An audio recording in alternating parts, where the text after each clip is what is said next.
It is a fast-acting viral strain that infects the host immediately, and upon getting sick, the infected will become racked with coughs, sweat profusely, and start to get the shivers and chills.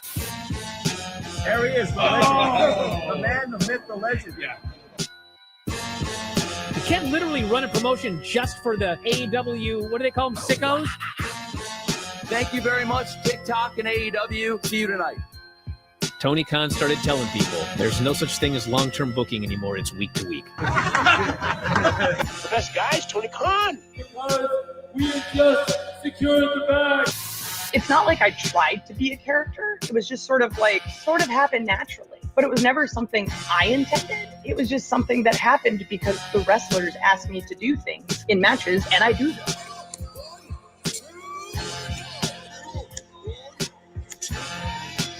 If you run a promotion just for the sickos, you're going to do 400,000 viewers eventually.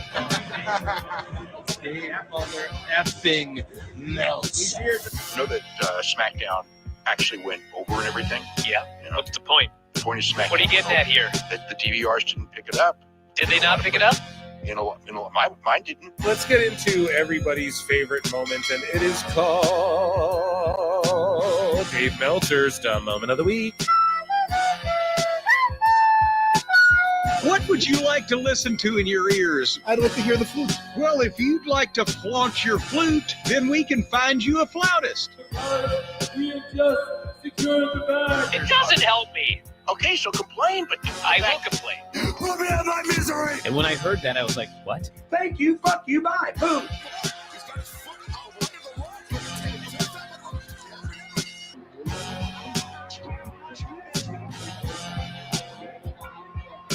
You got to run a promotion for everybody. The sickos can be the ones that buy tickets first and spend the most money on the merchandise. Because we had just secured the bag. But, like, you got to promote for everybody. Then you'll have a lot of viewers. I think we proved a lot of so-called experts. We made them look like idiots. We're not going anywhere. Tony Khan's not going anywhere. You'll also be there on TNT. You'll be in 2 places at once. You'll be around like my favorite movie. Smackdown. It's so great, Pittsburgh. It's not like I tried to be a character. It sort of happened naturally. the best guys, Tony Khan. To keep themselves safe.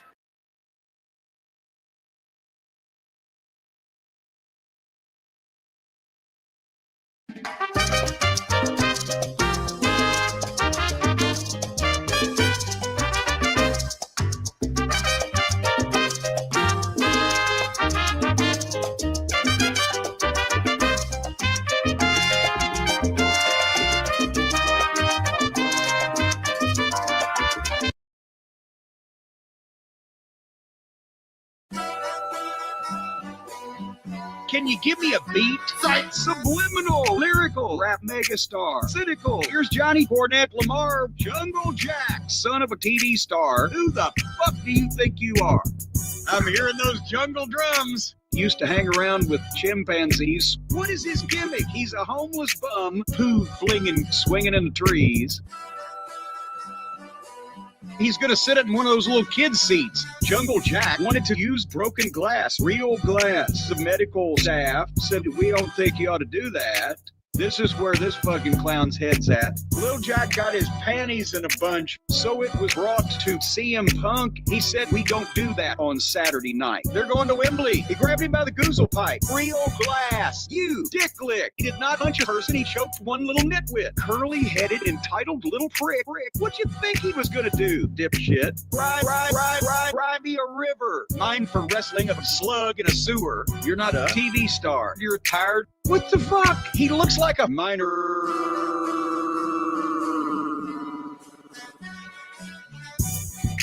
Jungle Boy sucks. Jungle Boy sucks. Jungle Boy sucks.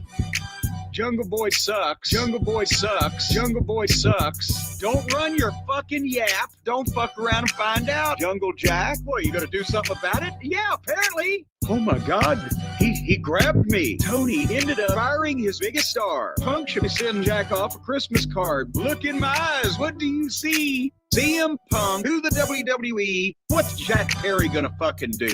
Tony, fire the fucking little goof. Arrogant knob, indie nitwit. Here's your contract, Jack. Rip, rip, rip. Tony went, he made me mad. Send him another check, but don't let him come back. Jungle Boy sounds fake and like a dork. Runs and hides because he doesn't like to talk. Homeless Jack living in a box under an overpass on cocaine, shot into space. Jack is slapping himself in the face. He's ready to get butt fucked by Sonato, the Cucamonga Kids, Mr. Okada, and the independent legal team. They get through a bucket of Vaseline. Hey, scapegoat, Annie Goat, Billy Goat, Rick. Hey, Sweet Chin Music, you're a fucking kid. Hey, he caused the thing with CM Punk, which he did. Hey, this place is a joke. You're a clown, and I quit. Hey, he's got very feminine hips. Hey, he might look good in a bikini, bitch. Hey, Jesus, I'd want to snatch him around the neck. Hey, bland, boring, mumble mouth dreck. Hey.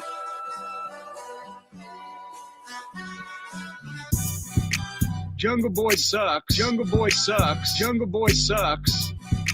Jungle Boy sucks. Jungle Boy sucks. Jungle Boy sucks. Look at all this shit that he directly caused. Punk doesn't have to put up with these children anymore. Hey, hey, hey, hey, scared for his life. Hey, hey, hey, hey, scared for his life. Punk can still be on our show. The incident at Wembley. Oh no. Hey, hey, hey, hey, scared for his life. Hey, hey, hey, hey, scared for his life. No BW. Yo, Hulkamaniacs! MTV's got a brand new show, The Big Show, with big videos, live music, weird acts, comedy, and a different call-in contest every night. They're giving away cash. They're giving away TVs. They're even giving away a bus trip to Cleveland. They're giving away cameras, comic books, a jet ski, and a one-night stand with the Who.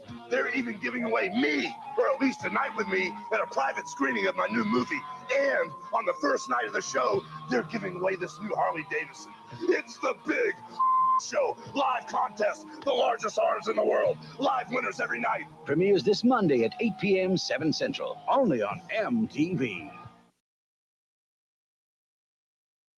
Apparently, Maeda would go all over the world, and he would challenge people in circuses. That's where you fought. Dude, he was having MMA fights all over the world. He was famous. This is what Jean-Jacques told me. I think Kano was his master. Apparently, something like they didn't want him to take these fights in these circuses and stuff anymore. So he took a fight in Mexico, and he wore a mask so he wouldn't get busted. And he was the one who started the mask wearing in pro wrestling. Maeda started it.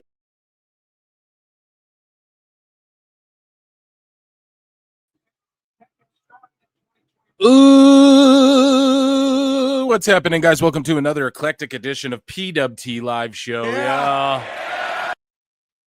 I am your host, the infallible Phil Marks. Yeah. And I hope you guys are live tonight. It is Saturday Night Live. That's right. Here at PWT, a sicko Saturday, and welcome you all here to the show. Tonight I watch UFC Fight Night, Ian Machado Gary versus Prates. That's what I'm doing, and I'm sure Collision people will update us. I'm sure we won't miss too much. We have a whole whack boatload of hot news to get into here tonight. We have just some good stuff. We have Dave glazing the Rock. We have some AEW and ROH shows getting canceled and moved around. Updates on that as we covered it before. We have sickos acting just unbearable and unhinged and hilarious. We have dirt sheets being cut off even further. And I'm going to give you guys, we'll allege some stuff, right? We'll allegedly some stuff. We'll play some X-Files tonight, you know. And we'll just discuss things, you know, some creative things, okay? And hopefully shed some light on some of what WWE has going on.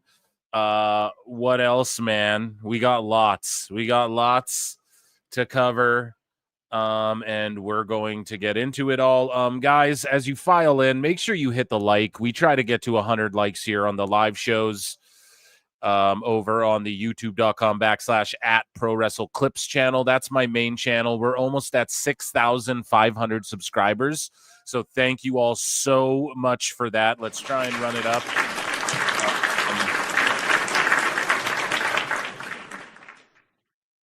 Over on X. What else? Yeah, I think I'm almost at like 4,000 followers or something. So you guys are goated for that. youtube.com/@ProWrestleTimes if you want like the long form content channel, and the replay channel. The replay of this show will be up on that channel when it's done. And of course, we're live on X as usual. So if you're over on X, consider coming over to YouTube. And yeah, fucking welcome to the show. Cornette dropped like 45 F-bombs. We're not even 10 minutes in, so that's how it's going to be tonight, folks. Consider becoming a member. Consider super chatting in. I also have a Patreon with a bunch of exclusive stuff. Patreon, whatever. And yeah, there's like reactions, like other things from years ago too that you haven't seen, like every wrestler getting punked, and then like 10 minutes of Tony Khan, the long version. I'm thinking of making a 10 minutes of the Young Bucks. I think that's the next thing I'm going to do. I don't know. But yeah, thank you all for being here. That's how you can support. You can hit like, you can hit dislike, whatever you want to do. Let me check in with chat here really quick. Pete in Texas, a new member. Man, it's been a while, dude. It's been a while since Pete in Texas has been around here. So it's good to see. You know what Sometimes they say. in life, you got to be a hoe. So I get it, buddy. Welcome back. JWT6577 has been a member for 1 month, which is awesome. Thank you so much for your membership. Let's see. AEW is a dog and pony show. That it is. WWE will give New Japan Wrestling all it needs, hopefully. Should I hit the dislike? Yeah, go ahead. Go right ahead, buddy. I'd be unhinged as a sicko if Dynamite barely got over 500K this week, not including Max. And that's what happened. I mean, Max doesn't really add anything, though.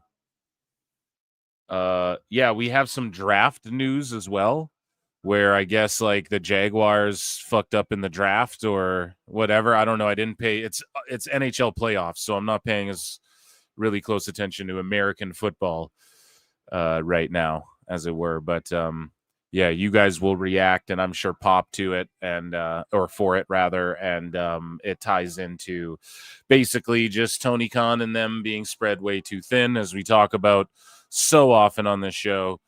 Woo, live, and I'm on time.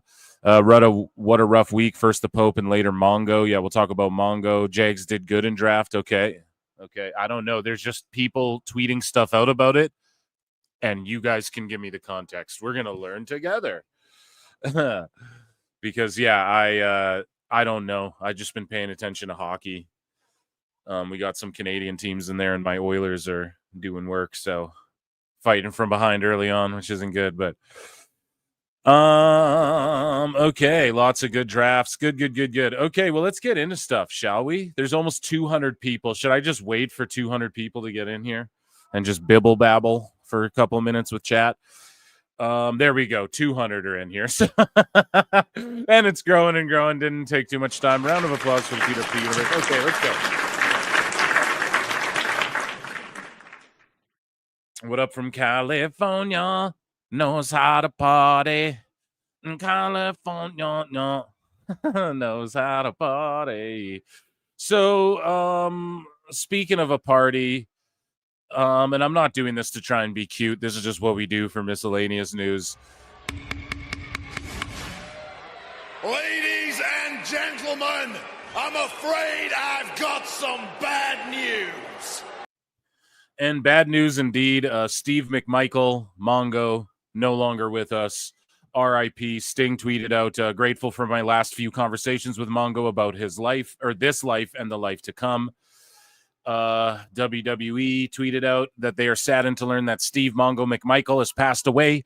WWE extends its condolences to McMichael's family, friends, and fans. I put this in miscellaneous news because, I mean, he wasn't necessarily a WWE superstar, right? So,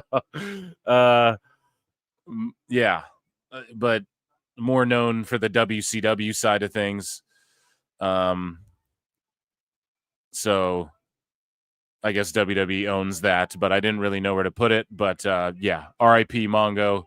And everybody just has great things to say about him. And so prayers to him and his family.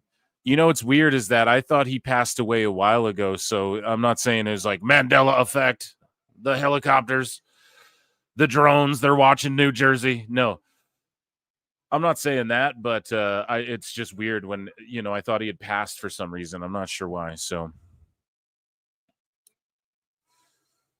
I never heard of this dude as I never watched WCW. Yeah, and he was like a footballer as well.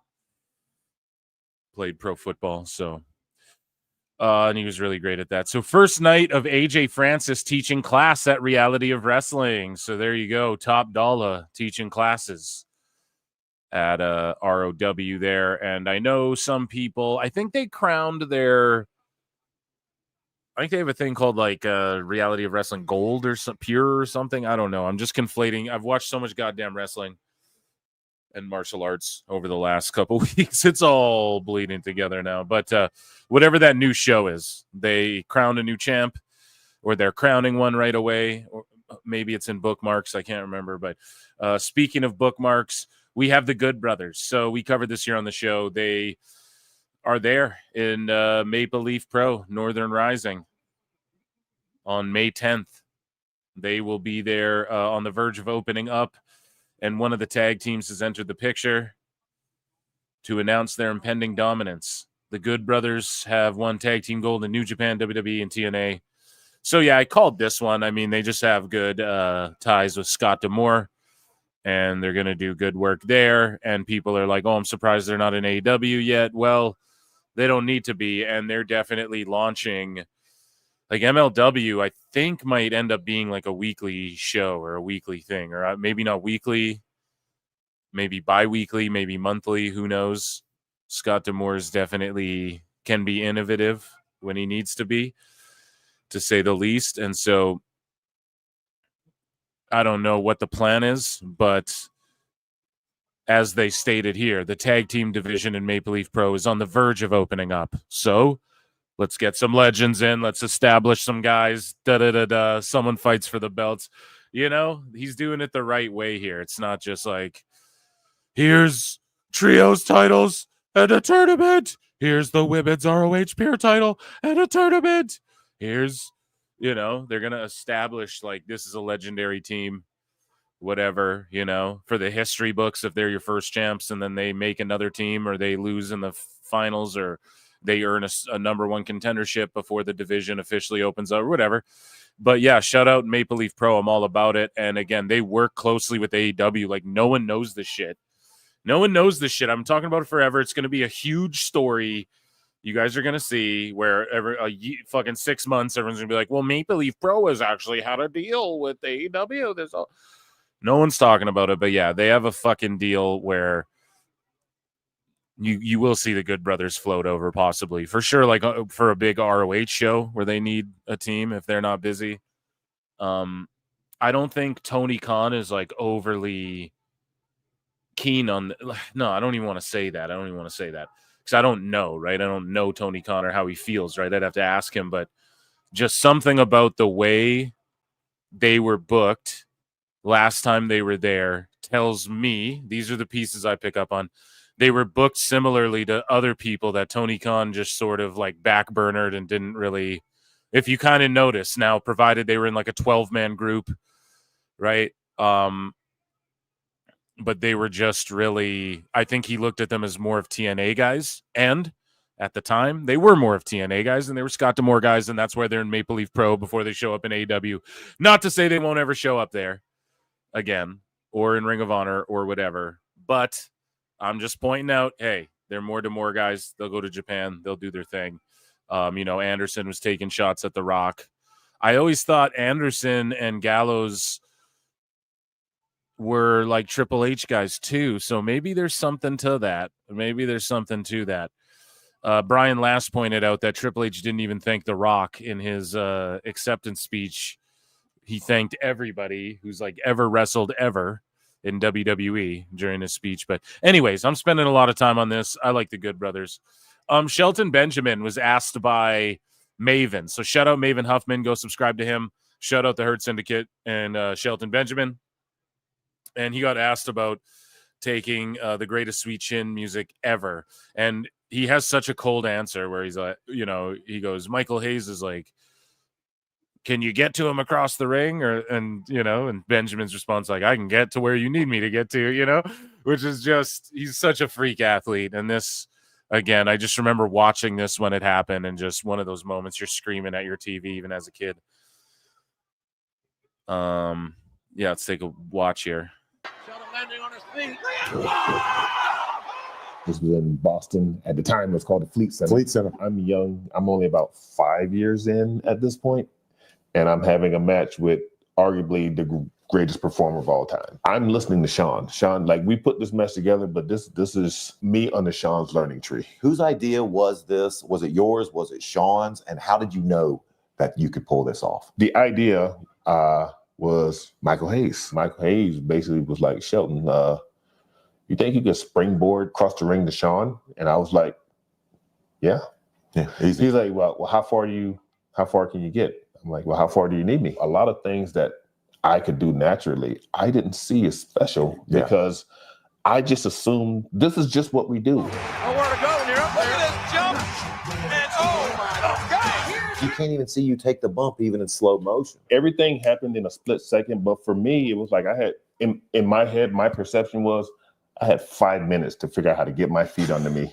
And the whole time, I'm looking at Sean's foot. One of the things I do to protect myself is I do this. So if you look, it's my hands. Yeah. And I do this. The secret for me was... his hands kind of like wrap around Michael's legs so he has a feel for it. Like right as it sort of connects. It's crazy how he gets his feet under him so well. And shout out WWE. We love you guys too.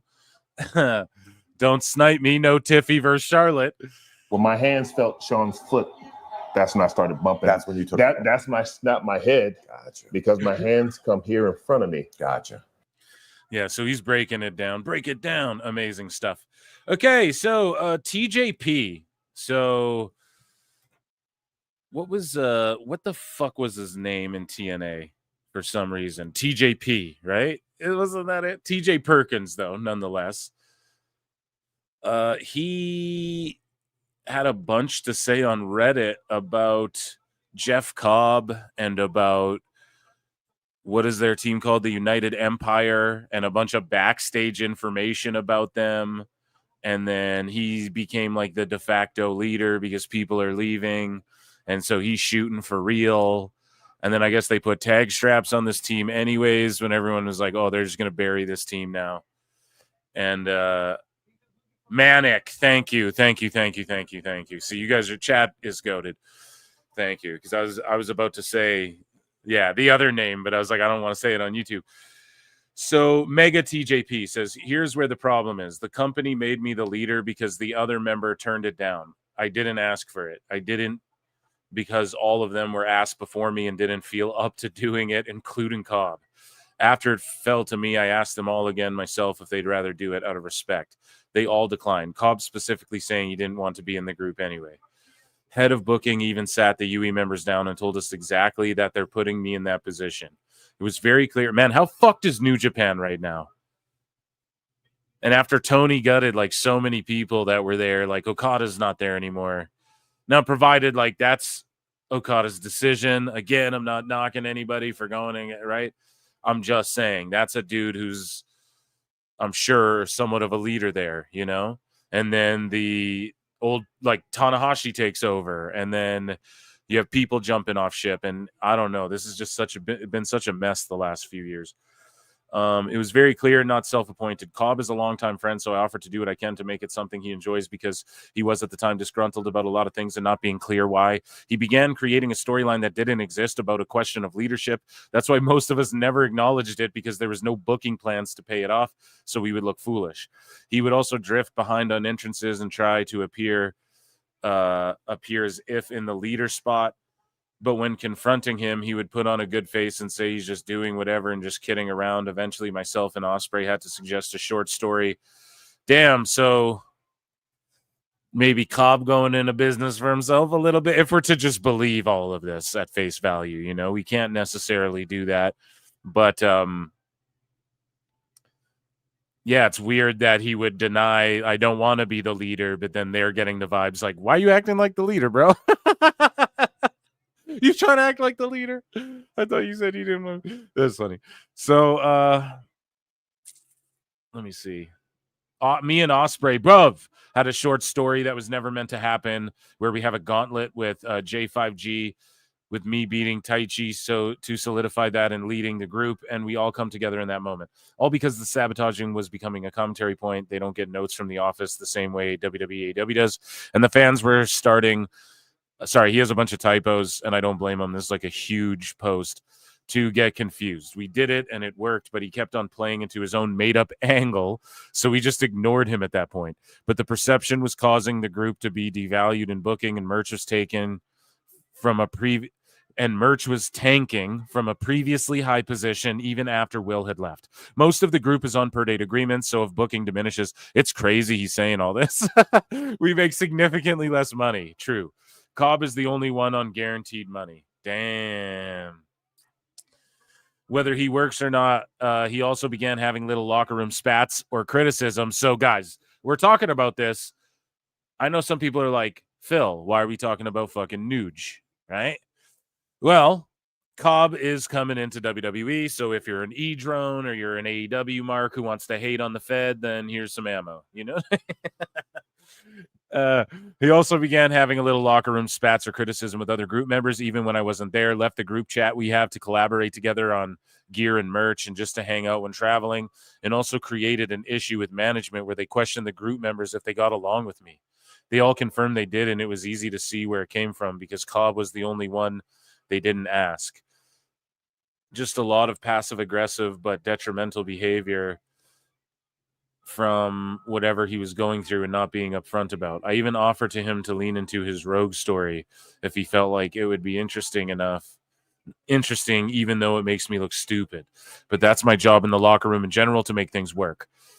However, the office did not want us to go that route. They just wanted us to be a group and me be in this position. No push, no bells and whistles or big titles to signify it. Just do it naturally as is. So all we did was follow directions except for one guy. For me, that made life hard. I have a wife and 2 kids. Money got cut in half and was no longer a livable wage. And the trajectory of how I was being used at first versus Finley, 2X versus Taichi, 2X versus Kojima was now being changed. And I was told they couldn't continue that because of where we are at now. So because of that, I chose to decline my contract simply to allow myself the freedom to make enough money to feed my wife and kids.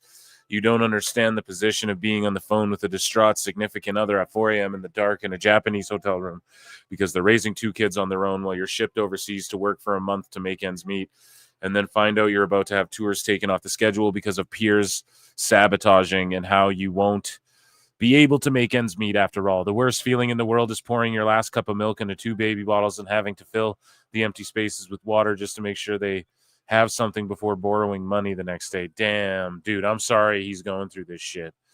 You know, that's really sad to hear, man. We all thought Yui really is an Okan symbol, and I thought he should do it for no other reason that he simply speaks the language and none of us do, and he's a wonderful networker, but he didn't feel up to it, and I tried to talk him into it when Okan actually is the one who came up with Captain for me out of respect for Will. Here, I'm just trying to find the Cobb stuff. Whatever Cobb was feeling about office suggested boss and other terms, Okan first chose a word that didn't translate well, like organizer or something. Then he mentioned Captain, so we went with that. Okay. Focus on making a story. Please use these last 2 responses as reference points for others in the space that don't know the stuff and are wildly incorrect in their think pieces. It would be appreciated if people understood these things. Context is important. So yeah, man, these wrestlers are up in Reddit and shit.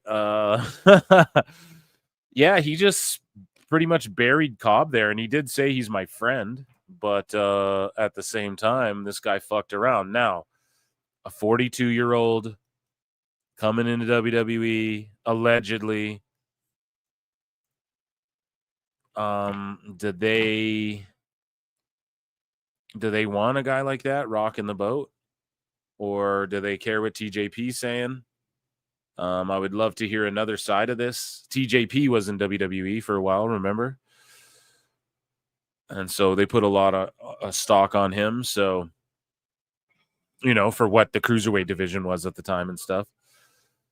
He was one of like the main dudes. So I'm curious if maybe people over there are like, no, fuck TJP or something. I don't know. I'm not saying they are, but that would be interesting to hear like Jeff Cobb's side of that.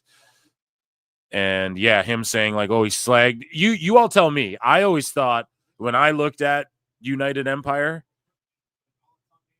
after Will Ospreay, I guess, left. Yeah, I always viewed it as Cobb was their leader. Like when I'd see them all standing in the ring together, it was like Cobb and TJP were like neck and neck as the leaders. So I don't know what the problem is. I think maybe Cobb was just tired of being in that group.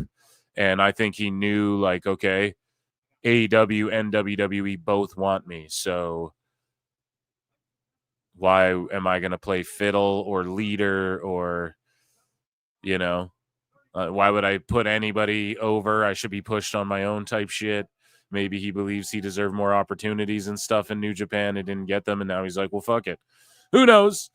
But hopefully, yeah, people who rock the boat like Britt Baker, I don't know if we need motherfuckers like that in WWE. It makes news interesting and stuff, but at the same time, the way they're headed seems to be focused. I don't know, man. If this whole Rock Triple H drama, if there's any validity to it, then like, fuck, I don't know. According to The Rock, he's talking to Triple H all the time, and everyone's like, well, no, they're compartmentalized and shit. So let's see. I don't know. We'll see how that all plays out. But thus far, they've been doing well, you know? It's not like this Mania was a travesty either, man. But we'll talk about it when we review SmackDown. But yeah, that TLC match definitely should have been on Mania. And same with Zelina snagging the belt like that in a quick match like that. Those shits both should have been on Mania, I think. One of them on each night. That's just my opinion. Anyways, though. Kenzie Page is here screaming about respect, and then Natalia Markova's like, that's not how you earn respect. And then Natalia Neidhart is talking about how...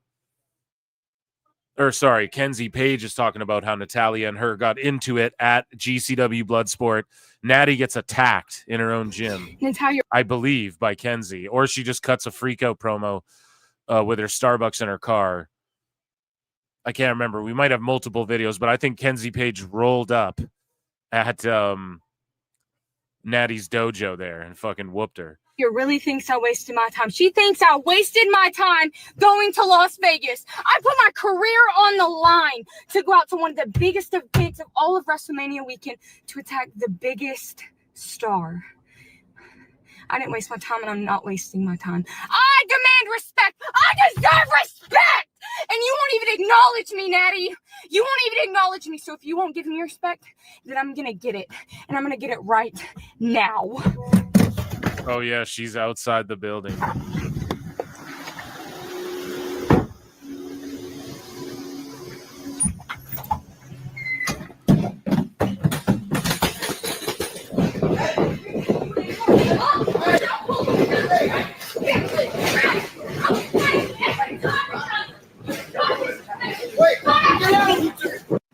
Natalia really thinks... Damn, that's sick, wearing an NWA shirt.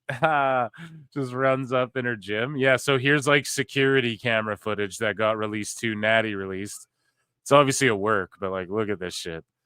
They're just like working this angle, bringing eyeballs to the fucking Crockett Cup. And to the fact that Natty, we'll get into it in a second here, but it's Billy Corgan announced Natty versus Kenzie for the NWA title. I don't know, man. Like, Natty will lay down for Kenzie Page, but you don't think Corgan's like, well, what if we give Natty the NWA title? So, CEO Billy, he owns at Billy. Patrick Corgan, William Patrick Corgan, right? Billy Corgan is such a gangster. He owns at Billy. has made the call at Crockett Cup 2025 in Philly. It will be NWA Women's World Champion Kenzie Page versus WWE Superstar Natalia for the Burke. It's always our distinct honor, etc. So, yeah, dude, it's for the title. If Natty gets the title, imagine she goes on like WWE TV with that shit. That could be crazy, man. And I'm here for it, Eric. I'm here for a healthy Crockett Cup. Wow. I mean, geez, chat me up. What say you about 2025 and the Crockett Cup coming back? Natty Neidhart. I'm here for it, Eric. So, yeah, I'm excited for that. Tony Atlas at Black Label Pro just doing a freaky foot sniffing angle or foot eating angle. Oh, Tony Atlas catches this one, though. Oh no. She has a run. What am I seeing? Oh! Man knows what he likes. Tony Atlas feasting on Shazza McKenzie's feet. Oh, headbutt to Frank the Clown. Oh, Tony Atlas. Frank the Crown, or what was that guy's name? Looked like Tekashi 6ix9ine. And that, ladies and gentlemen, was miscellaneous news. Ladies and gentlemen, I'm afraid I've got some bad news.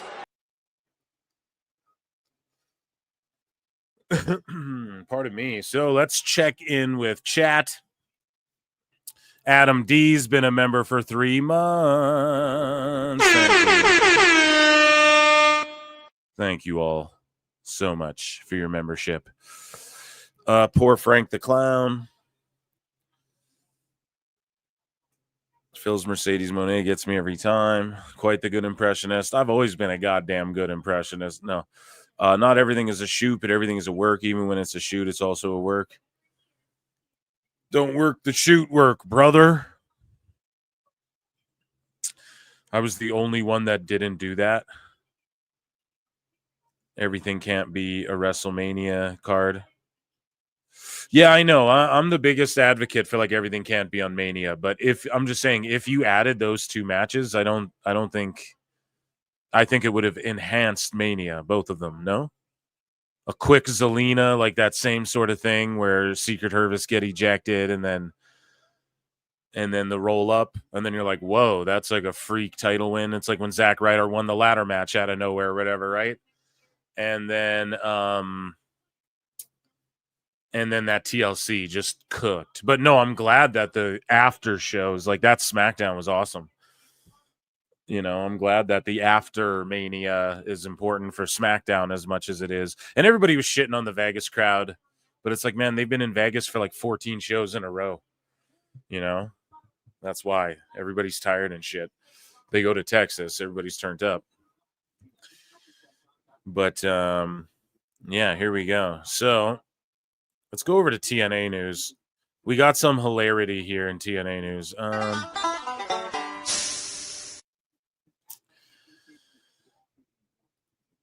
So pretty much what happened was the Nemeths got invited to the Hardy compound, and we just got a couple hilarious moments. We got Jeff Hardy, well, actually Willow the Wisp, or whatever he calls this character, dancing to like the MIDI version of Not Like Us.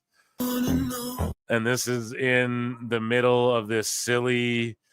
These Broken Universe matches were fun for a little bit, and now they're just ridiculous. Like, I always make sure to go watch them, but they're just so ridiculous at this point.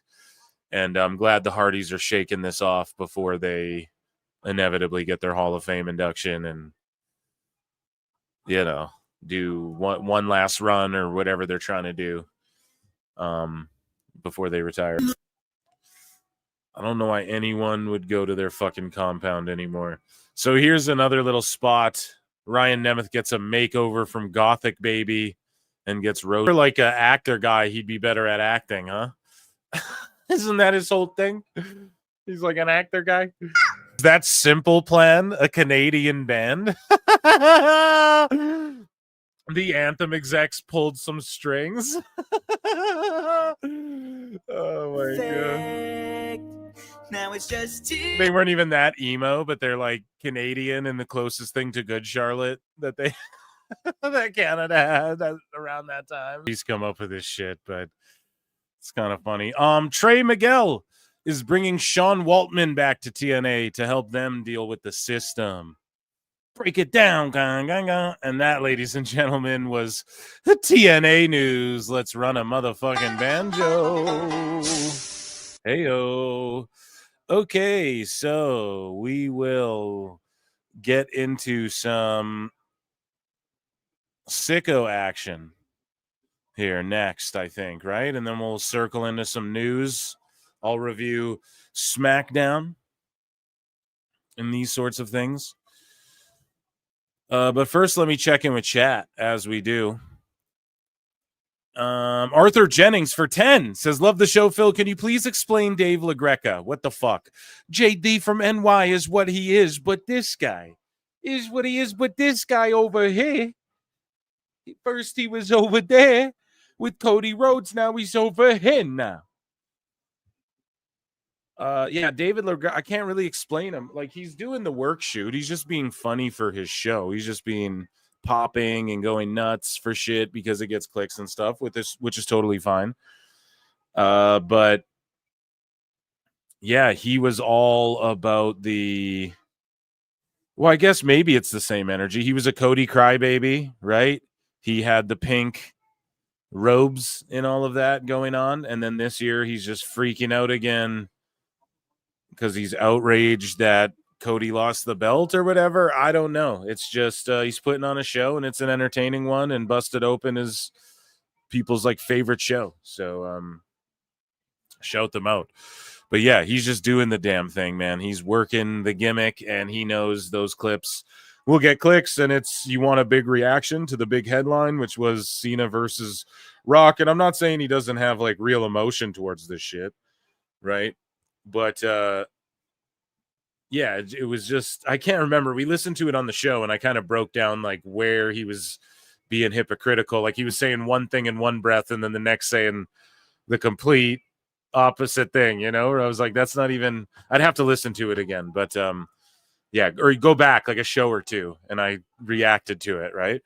But yeah, he's just having another meltdown because that's what the fuck he does. So 322 of you guys watching, and we're on X as well. So if you're on the Clips channel, run those likes up to 100, or Chris Jericho is going to do a run-in, unless you want Chris Jericho. And if you're over on X, come hit subscribe on YouTube, and then you can go back over to X or whatever you want to do.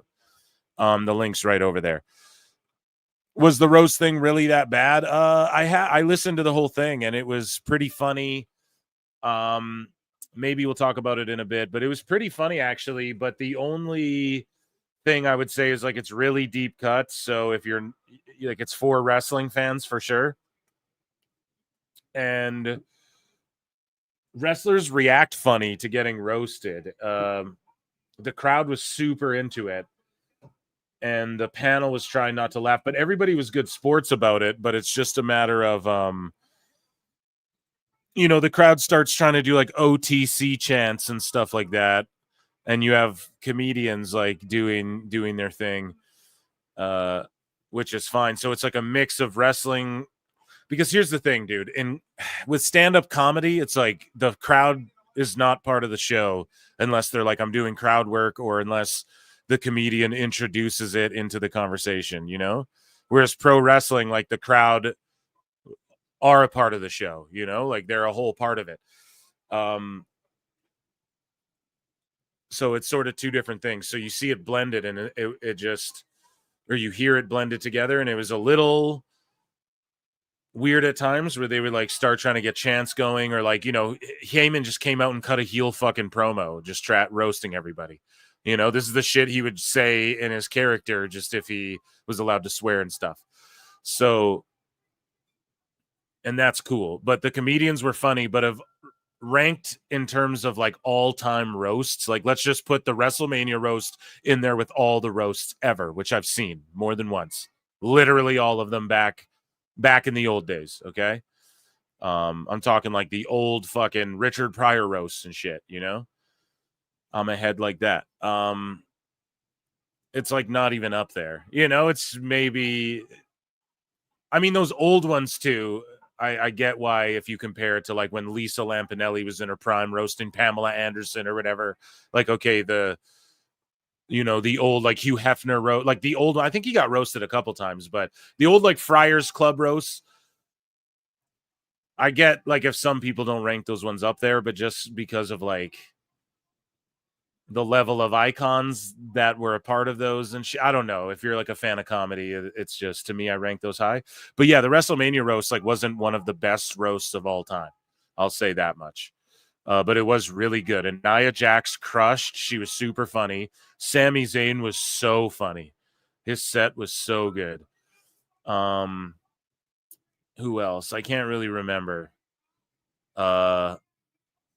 Jeff Dye was like kind of funny. And then Nia like went off script and started, she was like calling out Jeff Dye. She's like, remember when you used to bang Becky Lynch and you were like roasting all of us? Yeah. And it was like, it got really awkward at one point. And that wasn't like part of her set. Like she just did that as they were waiting for Triple H to show up. And then, yeah, Triple H shows up at the very end and then does his own quick little set. But it's crazy. He did like everything the whole weekend, you know? And yeah, Triple H, I don't know, man. He kind of, I've defended him in the past, like when he's creating all the helping people with their entrances and everything, because that's something he's literally known for, was his cool ass fucking entrance and entrances at Mania. Some of them hit or miss, but if you don't shoot, you don't score, right? So I've defended him for that, but like, yeah, dude, the Hall of Fame, all this shit, it was very self-congratulatory and shit. Although I will defend him, like he should be in the Hall of Fame, right? Before any of this, let's say he never was owner.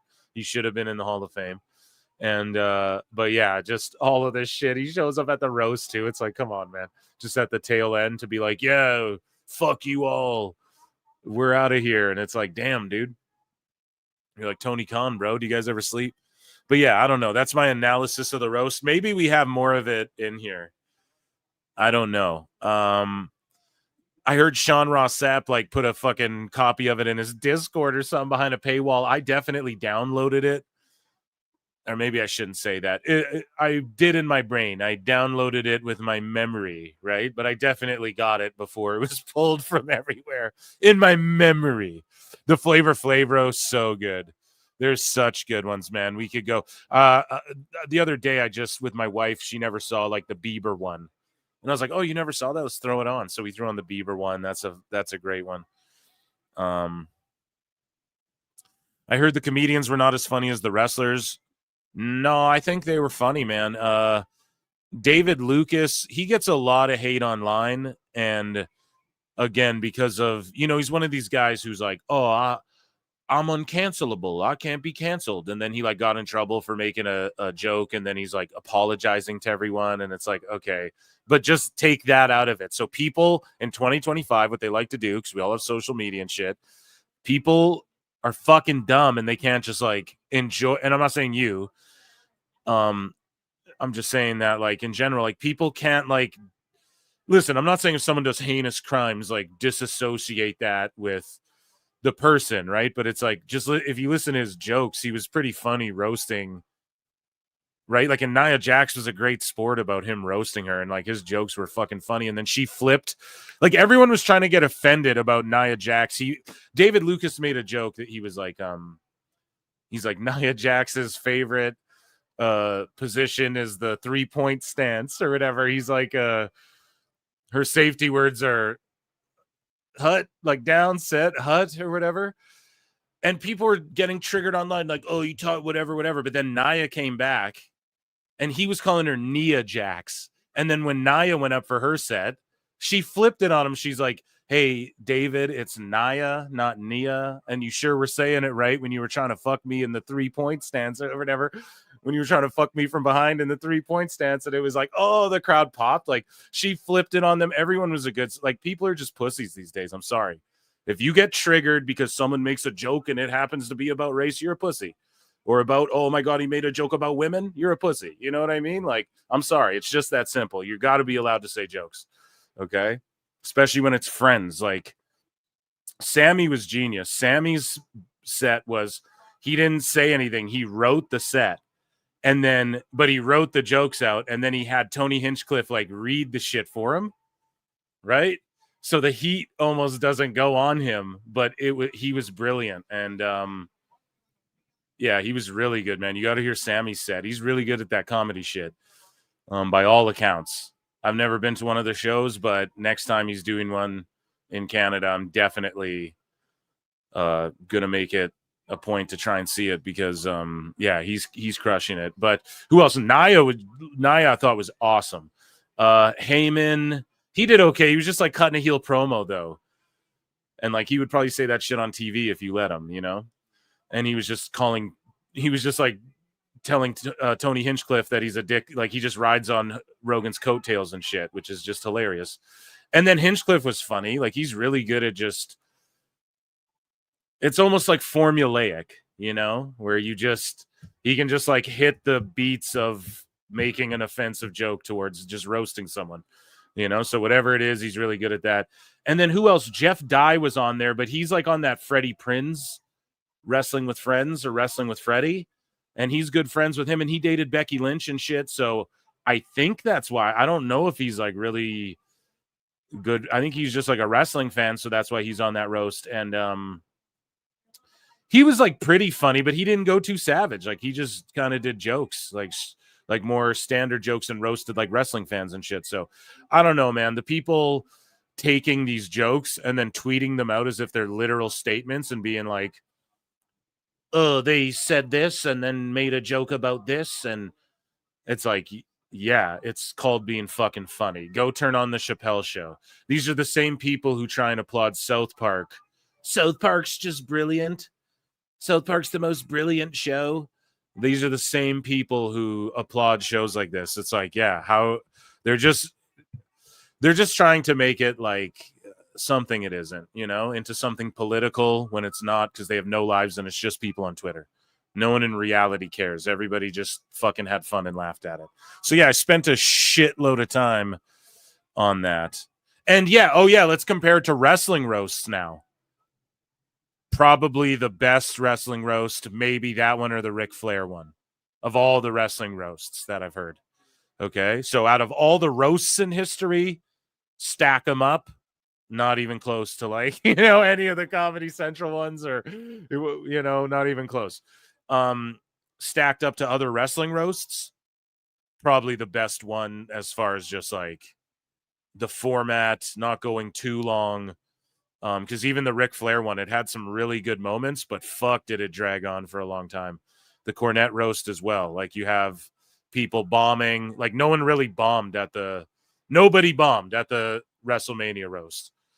At almost every roast, there's a bombing. Nobody bombed at this one. The closest bomb to a bomb that there was maybe, I don't know, Heyman like went heel on the crowd, so it wasn't a bombing, but he just went nuts. He made like a crazy Freddie Prinze Sr. joke that I'm not going to repeat. That was so wild. It was like, oh my God. But again, Freddie Prinze Sr. was a comedian, bro. So I think if anyone would have got it, it would have been him, you know? But anyways, let's move on here. We spent a lot of time on that. So yeah, that's my assessment of the roast. So I guess we won't get into sickos. What we will do is review SmackDown, and then we'll get into some WWE news, because we just spent a lot of time talking about WWE stuff there, so we might as well. So SmackDown went down.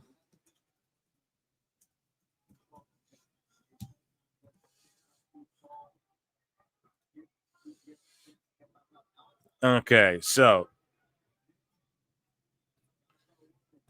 we head over here. You motherfuckers trying to give me cookies, dude?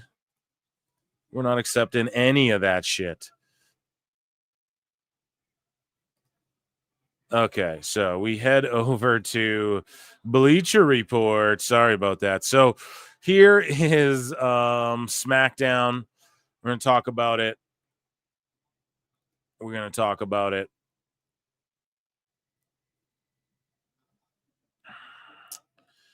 Okay, so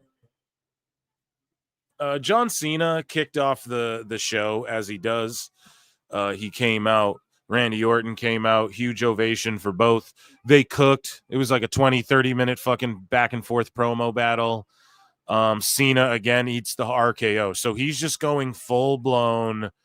He's just trying to piss everyone off. Like, because this is what he's doing. He's trying to rage bait everyone into going, every time we see Cena, he just gets RKO'd or whatever. But he did attack Orton and like got really physical. It's awesome seeing Cena just like heel stomp people.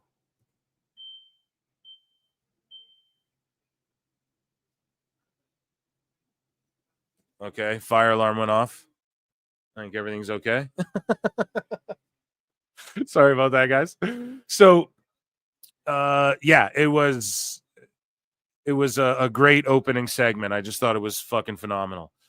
What else did we get? Fraxium made their debut. They dropped the titles to Hank and Tank. Now they're just officially on SmackDown. I love this. I think this is the move. This is where I want to see Fraxium. I want to see more NXT call-ups that just stay called up. Yeah. And this match was awesome against Los Garzas. And Fraxium looked really great. I thought that they drug it out a little too long, though, like a couple too many false finishes. But, hey, it was what it was. We had Tiffy who came out. She had a goose egg. She's talking shit about Charlotte Flair. That's when Nia Jax shows up. Then she goes down set hut and fucking tackled Tiffany. Beat the shit out of her. I'm so glad she's back. Nia had such a great run before she left, and then now she's back. And people are like, no, not them for the title again. Well, why? Get Tiffany another win over her. It also looks like Naomi and Nia may be aligning. Naomi ran out to attack. Oh, yeah, Jade came out and was like, I'm going to fucking fight you for the belt or whatever to Tiffy. And then Naomi ran out and did one of the worst beatdowns I've ever seen, although her character, she's doing such great work. But when she came out, like, if you're going to flail and go crazy like that, lay that shit in. Otherwise, it just looks like shit. If you're going to flail and go crazy like that, lay it the fuck in. Okay? Because when she just started doing normal punches after she was flailing around, they look good. But when she came in being crazy, it's all good. Be crazy. And the way she was shrieking, like, I thought, like, just yelling. Like, have you ever heard two girls fighting in a parking lot? Or witnessed two girls fighting in a parking lot? That's what Naomi sounds like. That's the energy she's bringing. I love it. Okay? But just that when she first jumped on top of Jade there, those phony ass, it was like, what are you doing? It was just silly.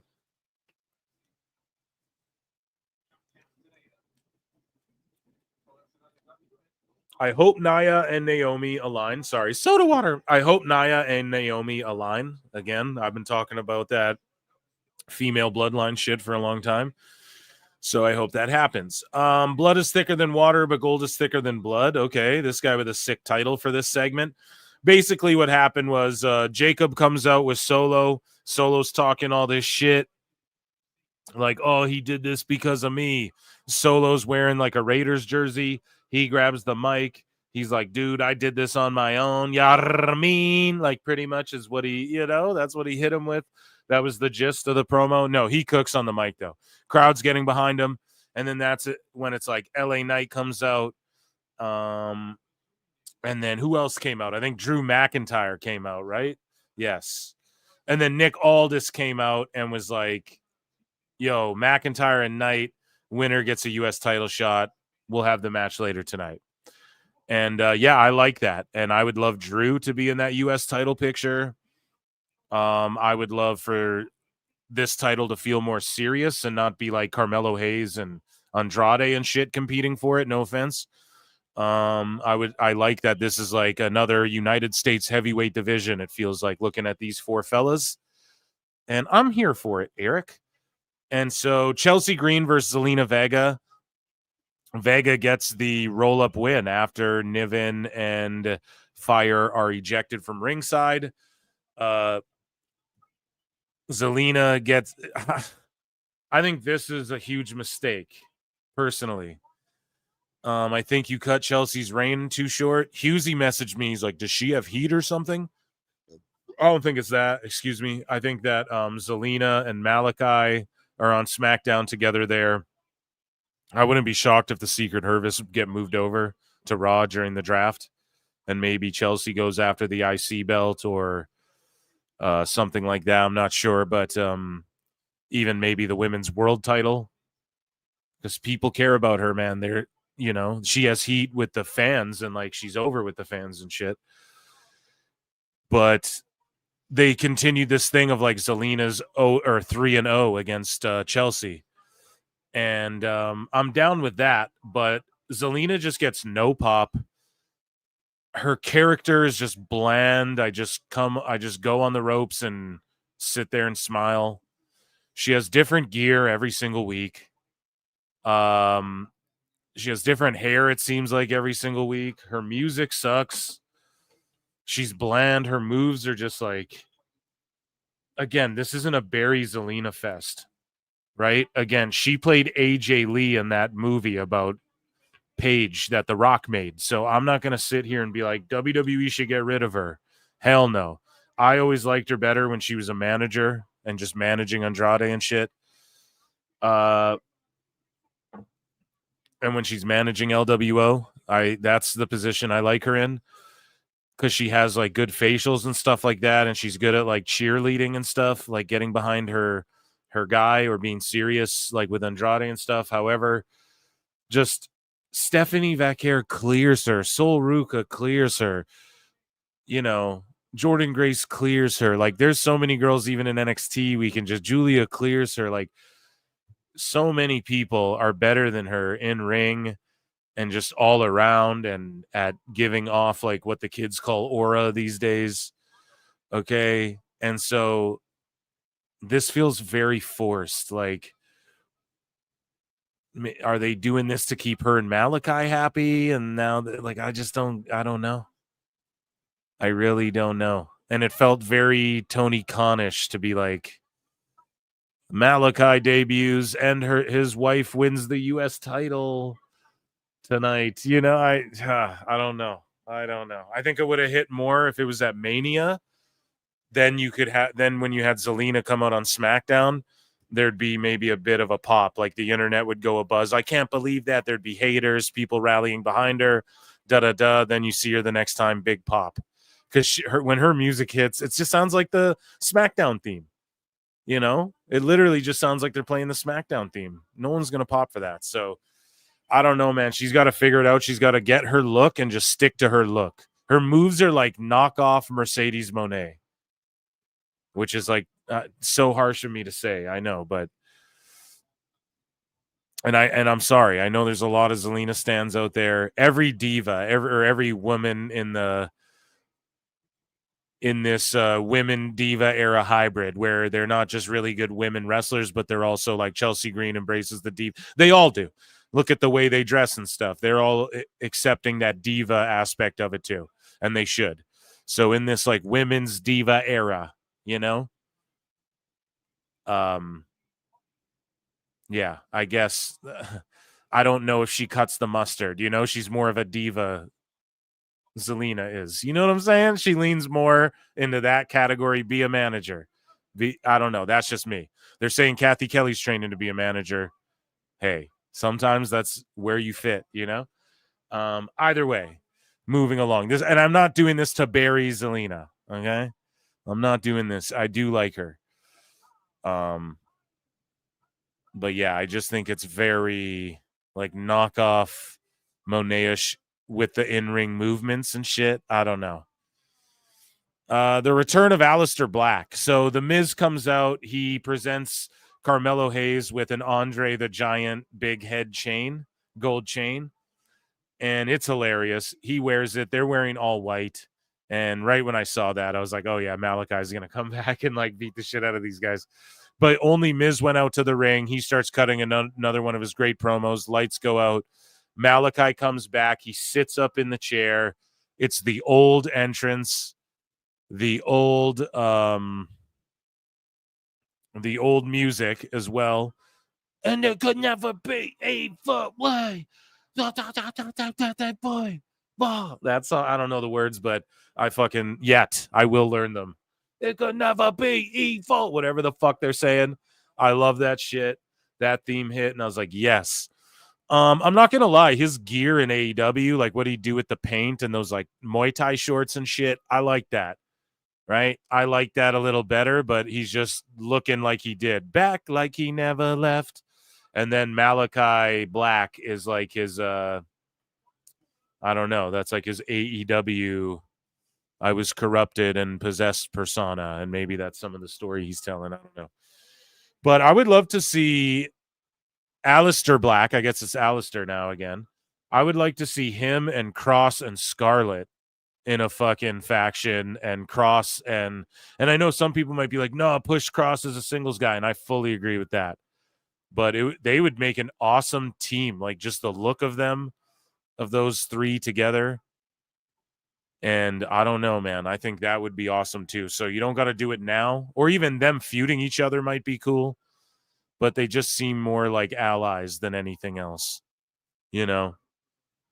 So, yeah, I'm here for it, Eric. I'm here for Aleister Black being back. He's going to he was a big Triple H guy, so we're going to see him get pushed properly, and hopefully he's in the U.S. title picture as well, you know?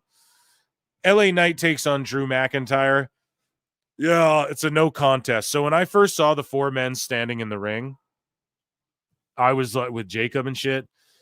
I was like, okay, we're gonna get a fatal four-way Solo versus Jacob versus LA Knight versus Drew, or we're gonna get a triple threat like Jacob versus LA Knight versus Drew, or whatever.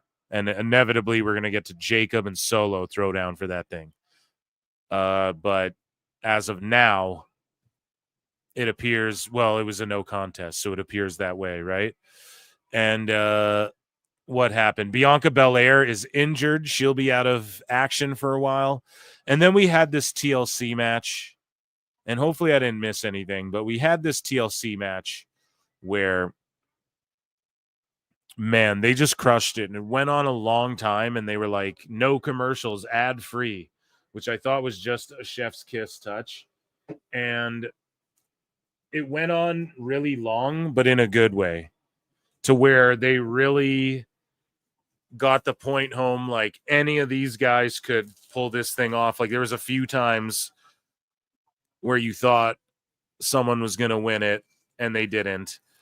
And there was a bunch of spots. Lots of people got their shit in. It was, how do we explain this? It was a TLC match where, yeah, people are obviously setting up spots and shit. It's pro wrestling, but it was a match where it didn't just look obvious in every single thing they were doing, you know? Like it felt really like a struggle a lot of the time. And I just loved it, man. And Montez Ford had the fucking performance. First off, the machine guns were awesome in this match too. They were really good playing their role. And then Montez Ford, dude. And Dawkins did really good. He's selling his ass off. You know, he did a couple crazy spots. There was one point where Ford and Dawkins were like, get the tables. And I was like, you idiots. That part made me go, yo, pick the ladder up and try and win the belts, you fucking idiots. But I just really wanted them to retain their belts. So that was, I was like, you motherfuckers. But I am glad they got the tables in the long run. And yeah, man, Ford just had a breakout performance. That was like his breakout performance. He's the edge of that group, you know, of all of these tag teams here. You know, he'll go win a world title one day for sure. If it wasn't clear before already. And yeah, just a great TLC match. This would have really elevated one of the nights of Mania. Like people would have been like, oh, but that TLC though, you know, like they'd be talking about that. It would have really boosted one of them. But again, yeah, I like that this was just on a SmackDown. Like this, now I want to tune into Raw. Like if, you know, they got to follow this shit up on Raw now. There better be something good on there. So yeah, overall, man, this SmackDown, I don't know. I give it like, do we give it a 10 out of 10? A fucking 5 stars? Because nothing was really bad. All the matches were great. Even though the Zelina getting no pop, it's like, at least it was a shock finish that I didn't see coming. Like, that's all you can really ask for in the WWE. So I don't think I missed anything there. Yeah, so that was my SmackDown review. Round of applause for SmackDown review. I'm going to check in with chat here.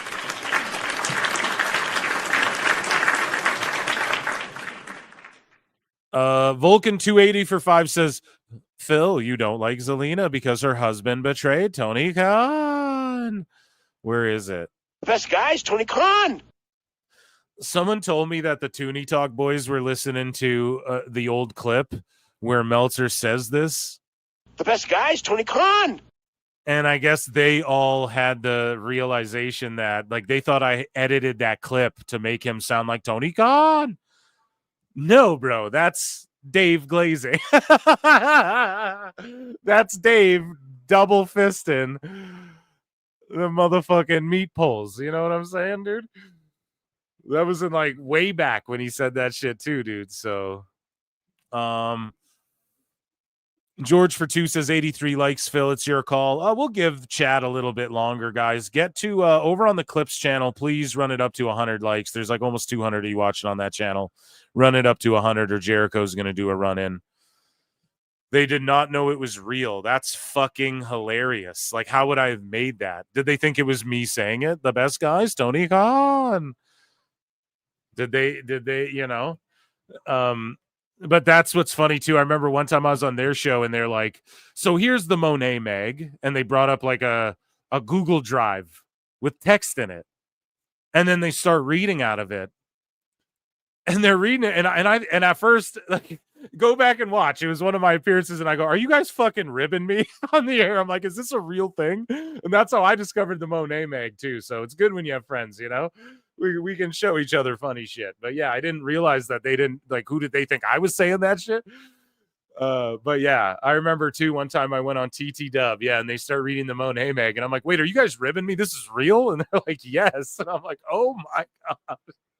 I was like, what the fuck, man? So that's a great bit.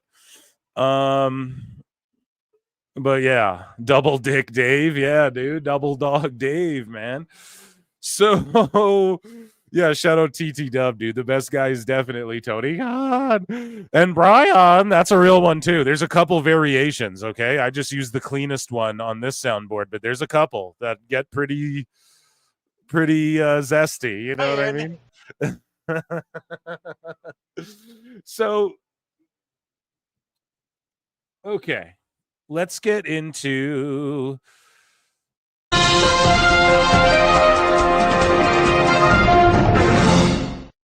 some breaking news. So I tweeted this out. It, I don't know, got a lot of likes, got a lot of impressions. And I tweeted out, if what I'm hearing is true about WWE, the dirt sheets are fucked this year. And so I don't know, man. I'm just like, allegedly, let's just say, right? Like, we're just making shit up here, right? Like, I don't know anything. I'm a dumb fuck. These are just educated guesses and stuff. But so with WWE, not only have they been cracking down, but they want to avoid doing more rounds of stooge tests like they did that last year, like late 2023 or whatever. But they have a lot of new talent coming in. And again, nobody's talking about this but your boy Phil. They have a lot of new talent coming in. So you have people coming in from AEW and TNA, and they might conduct themselves differently, especially with the dirt sheets. They might, you know what I mean? And so some of those people around Mania season probably got talked to, and you see some dirt sheets melting down and missing and stuff like that. Okay. And now they're glazing the Rock because the Rock told a lie that sort of validated their lies in a weird, fucked up way, in a weird lie inception way. But, you know, let's just, picture a world where you have talent, and even in WWE, you got people pitching their own creative, right? Like Karrion Kross is cutting these crazy promos. There's an alliteration for you. Karrion Kross is cutting these crazy killer promos, and, you know, they're like, it's, you know, he pitches it to the office or whatever. He clears, hey, I'm going to say fuck a couple times. Are you guys okay with it? Whatever. But he doesn't, it's not like a script anymore.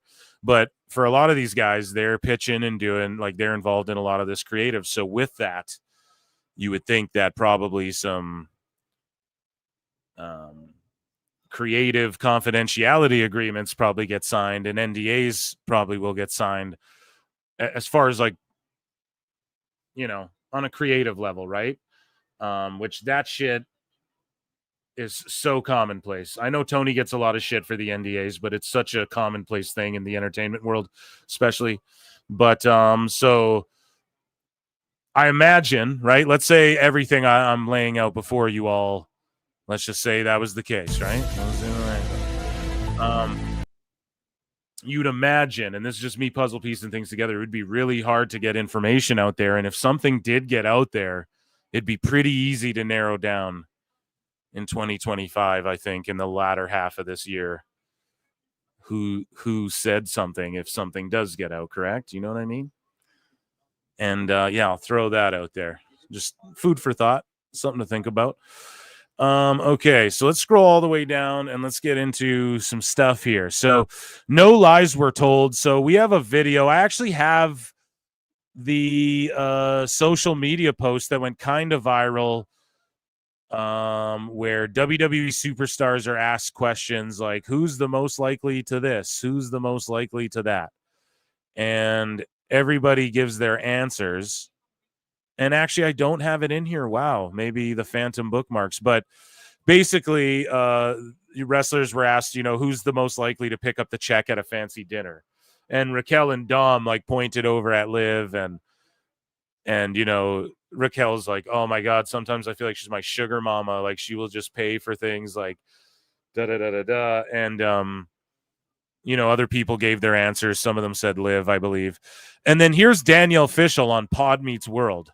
One of the only non-wrestling. No, actually, that's not true.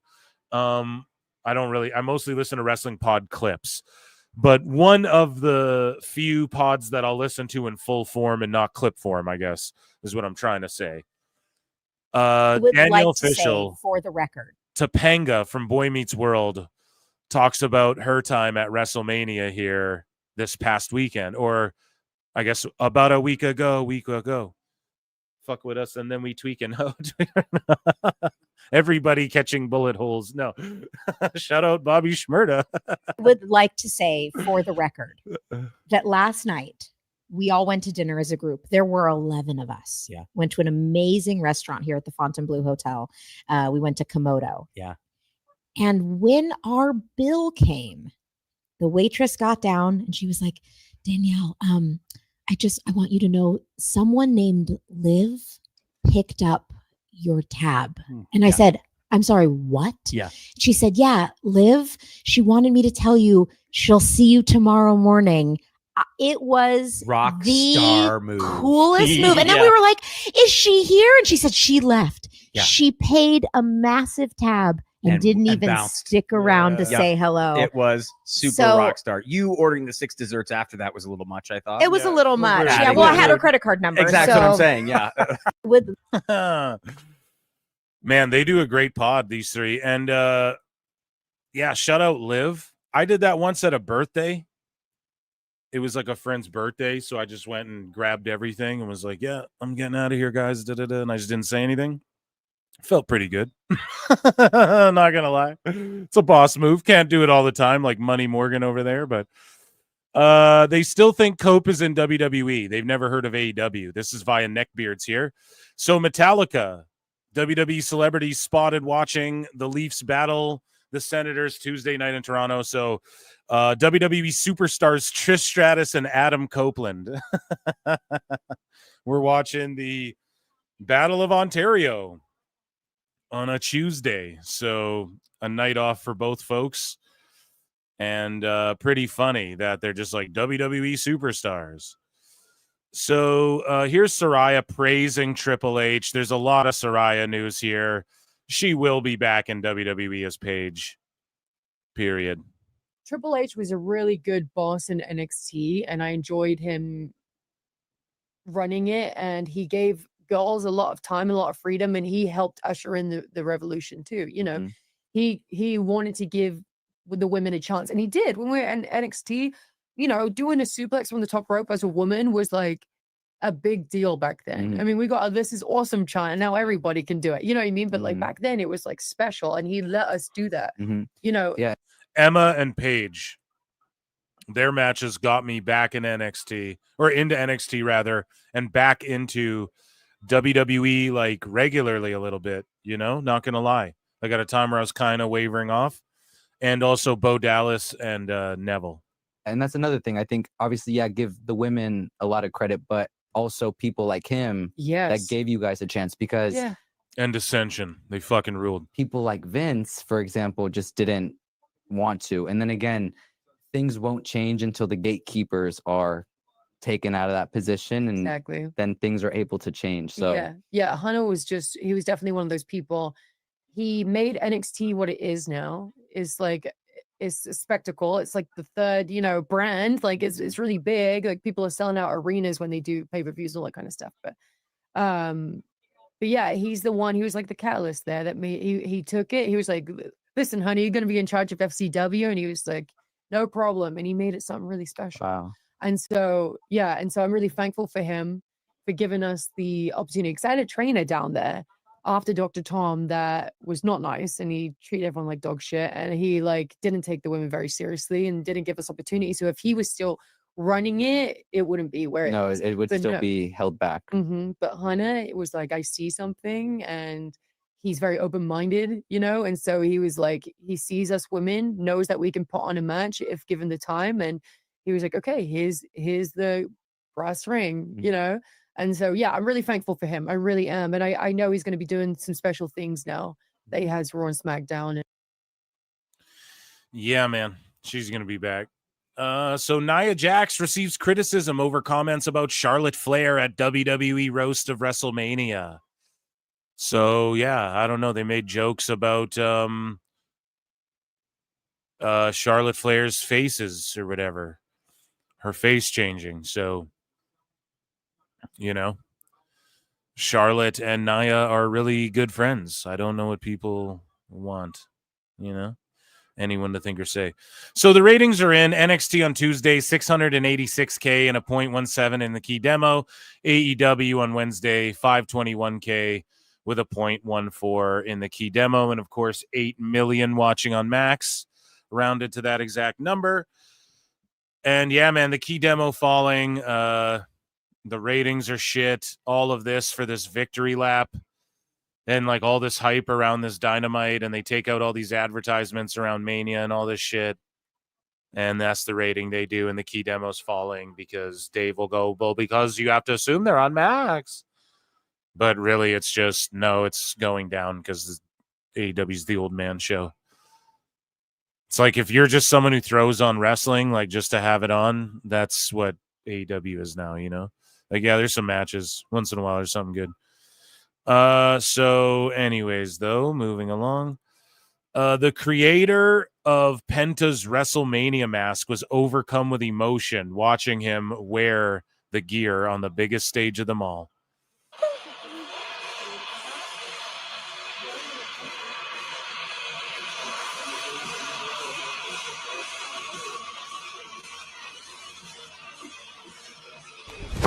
Emotional damage. No, shout this guy out, though, for real.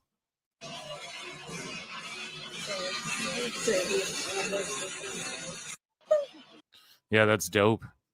He must feel really good about that. So, okay, WWE Superstars. This is courtesy of Bleacher Report.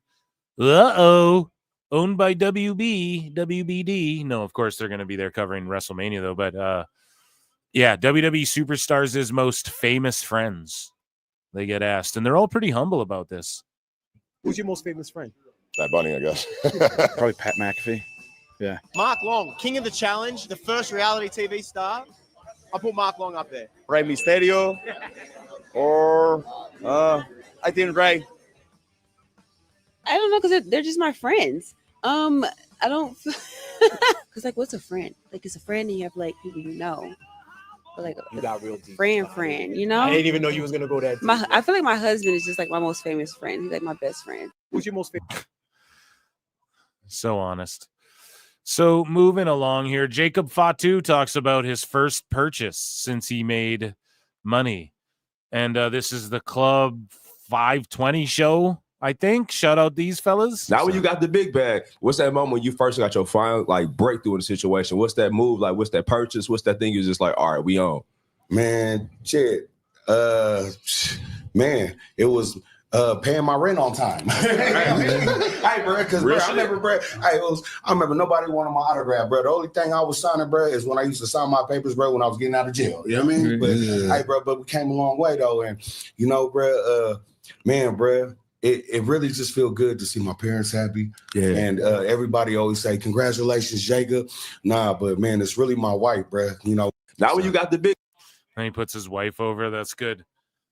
He's like, I'm just happy to pay rent. He's got like 7 kids or something too. So shout out Jacob, man, doing the damn thing. So here is LaGreca responding to, well, where's The Rock's response? I thought I had that bookmark too. We got the Phantom bookmark opera here. Here we go. So The Rock responds to Dave LaGreca's rant about his lack of involvement at Mania. The Rock says, "Hi, Dave. The business is a complete work. Always has been, always will be. Every aspect of it, every match, every interview." I got to get my Rock down. Please join me. No, I'll get it down. Cody, Cena, Brian, and the rest of us for our creative discussion so you can expand your perspective. Until then, stop ranting. It's not healthy, my friend. Enjoy the show. P.S. Tell Bubba I have Grand Marnier and Hush Puppies for all of us. Okay, so that's what The Rock had to say. And LaGreca responds.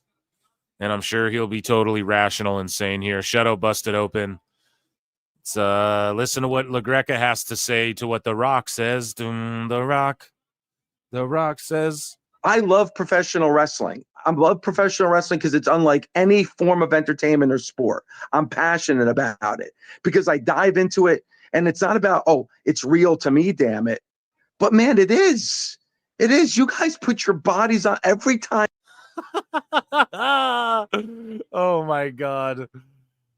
Oh, man. Where is my... Yeah, LaGreca goes... Wrestling's not fake! You step into a wrestling ring, you're putting your health and your body on the line. It's no more real than that. That's as real as it could possibly be. So when you say it's a work, I don't need to be reminded. I know that.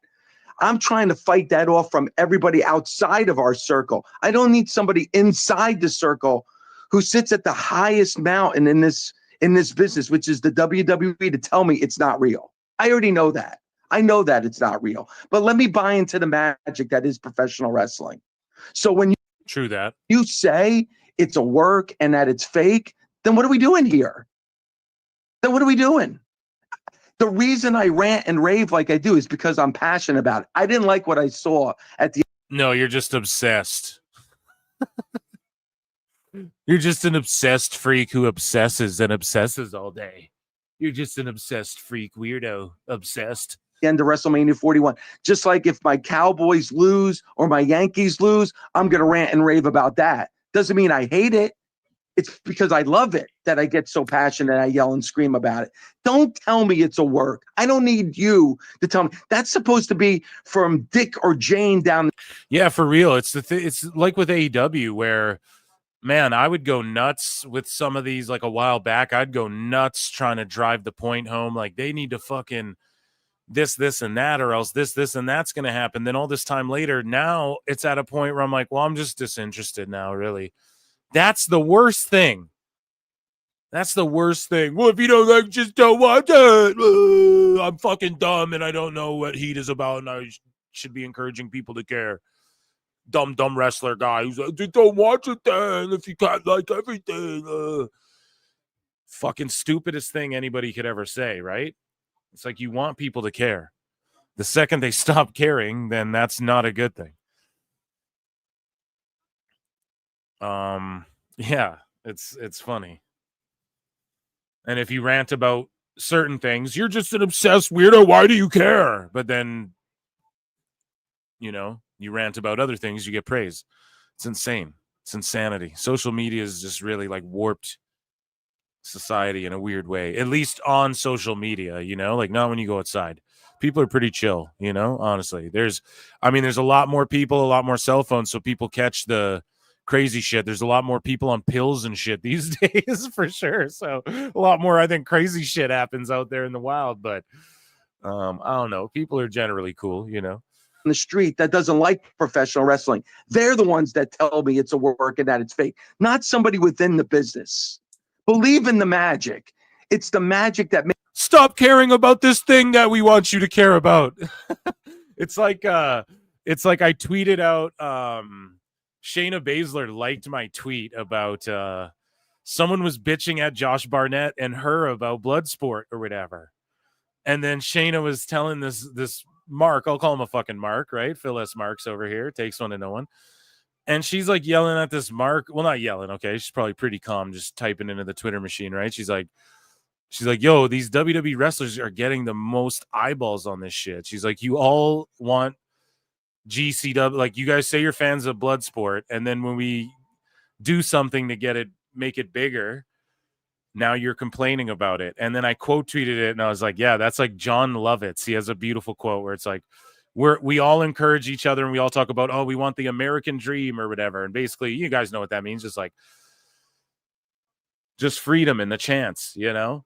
And so we all want the American dream until you achieve the American dream. And then everyone's like, fuck you, you know? You know, you're grinding your way up and everyone's like, yeah, do it. And then you make it and everyone's like, fuck you, you know? And that's essentially what it is. So it's the same thing in this, where it's like, you want us to care. So like, you want us to, it's what LaGreca just said. What are we doing here, B? Like, Rock, you're going to come back and then make people care. And then you go out there and go the goosebumps and this is what it's all about. But then you're going to be like, don't care so much about this thing that we need you to care about. You know, it's so silly. I guess we just gave several different analogies or breakdowns for that. Really drive the point home for some of the sickos in the back, I guess. You guys get what I'm saying? But yeah, here, let's listen to what LaGreca has to say for these last 30 seconds. Makes people buy a ticket to go see WrestleMania or sit on their ass for 3 hours to watch a Monday Night Raw or SmackDown because it's real to them. Yeah, the North American dream. It really is, man. It really is, because Canada's the same shit. You just want a chance to work hard, you know? Make the best of it. So they don't need to be reminded that it's fake. So all due respect, Rock, all due respect, Mr. Dwayne Johnson, I appreciate what you done for me and for this business, but what you put in that response I felt was wrong and it hurt me. It actually, I'm not angry about it. I'm actually hurt and disappointed with the response. Damn. See, he pulled like I'm disappointed. I'm hurt by it. You know? So you got to appreciate that. Okay, happy Wren's Day. Oh my God, did we miss? Well, we missed last Wren's Day. Oh my God, how dare we? Slap in the face, tisk tisk. Here is Ren Sinclair with a very late Wren's Day, sorry, and we're doing this on Rusev Day, I know. It's all fucked up. But here we go. Hey guys, happy Wren's Day. So last night on NXT was a little tense. So instead, we are going to take a look into my room of requirement. And while we're doing our tour, let's go ahead and answer some questions. Question number 1. Can we see the room? Yeah, that's literally what I'm doing right now if you would have just waited. And this toilet right here is actually a functioning portal. So yeah, you have to know someone. Anywho, question number 2. The real question is, what is the best Harry Potter movie? And that would be The Prisoner of Azkaban. I knew she's gonna obviously, say that. hands down. Question number 3. Who's your favorite Harry Potter character and why is its name? Well, first off, you must be a mind reader because he's pretty high up there. But if I had to choose my very, very, very top number 1, it would be Dobby for obvious reasons. He's kind of the best.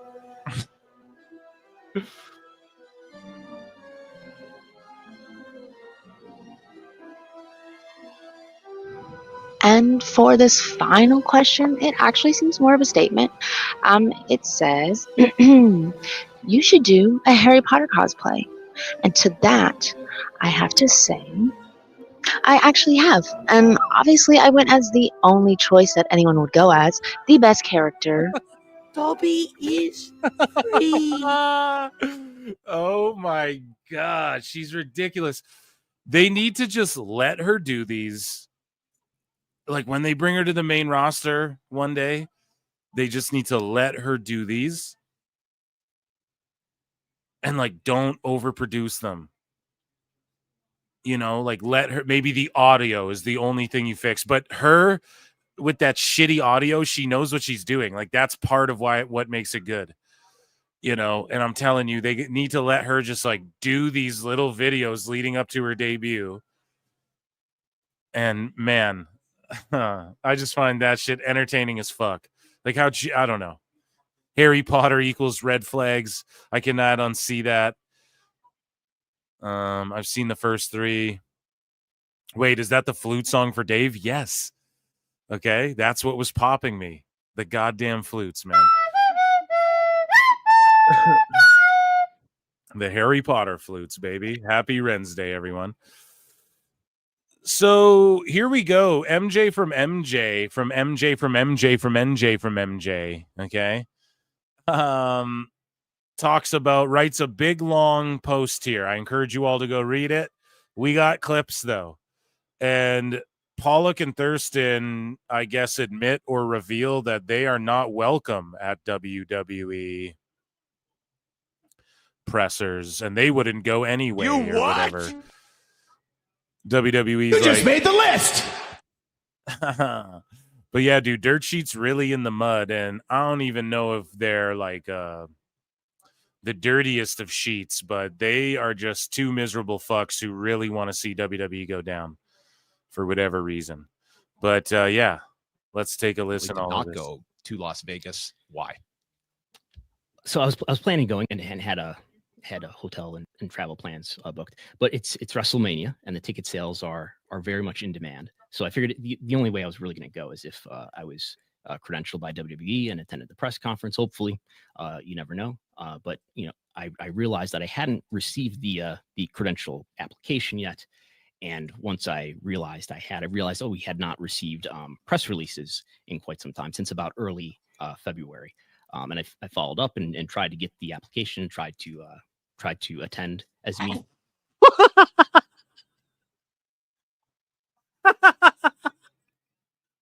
I hate to fucking laugh. I'm so sorry. Emotional damage.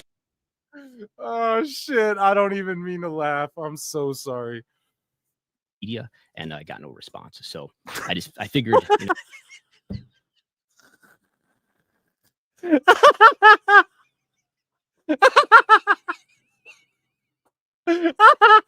Oh my god, I'm dying over here.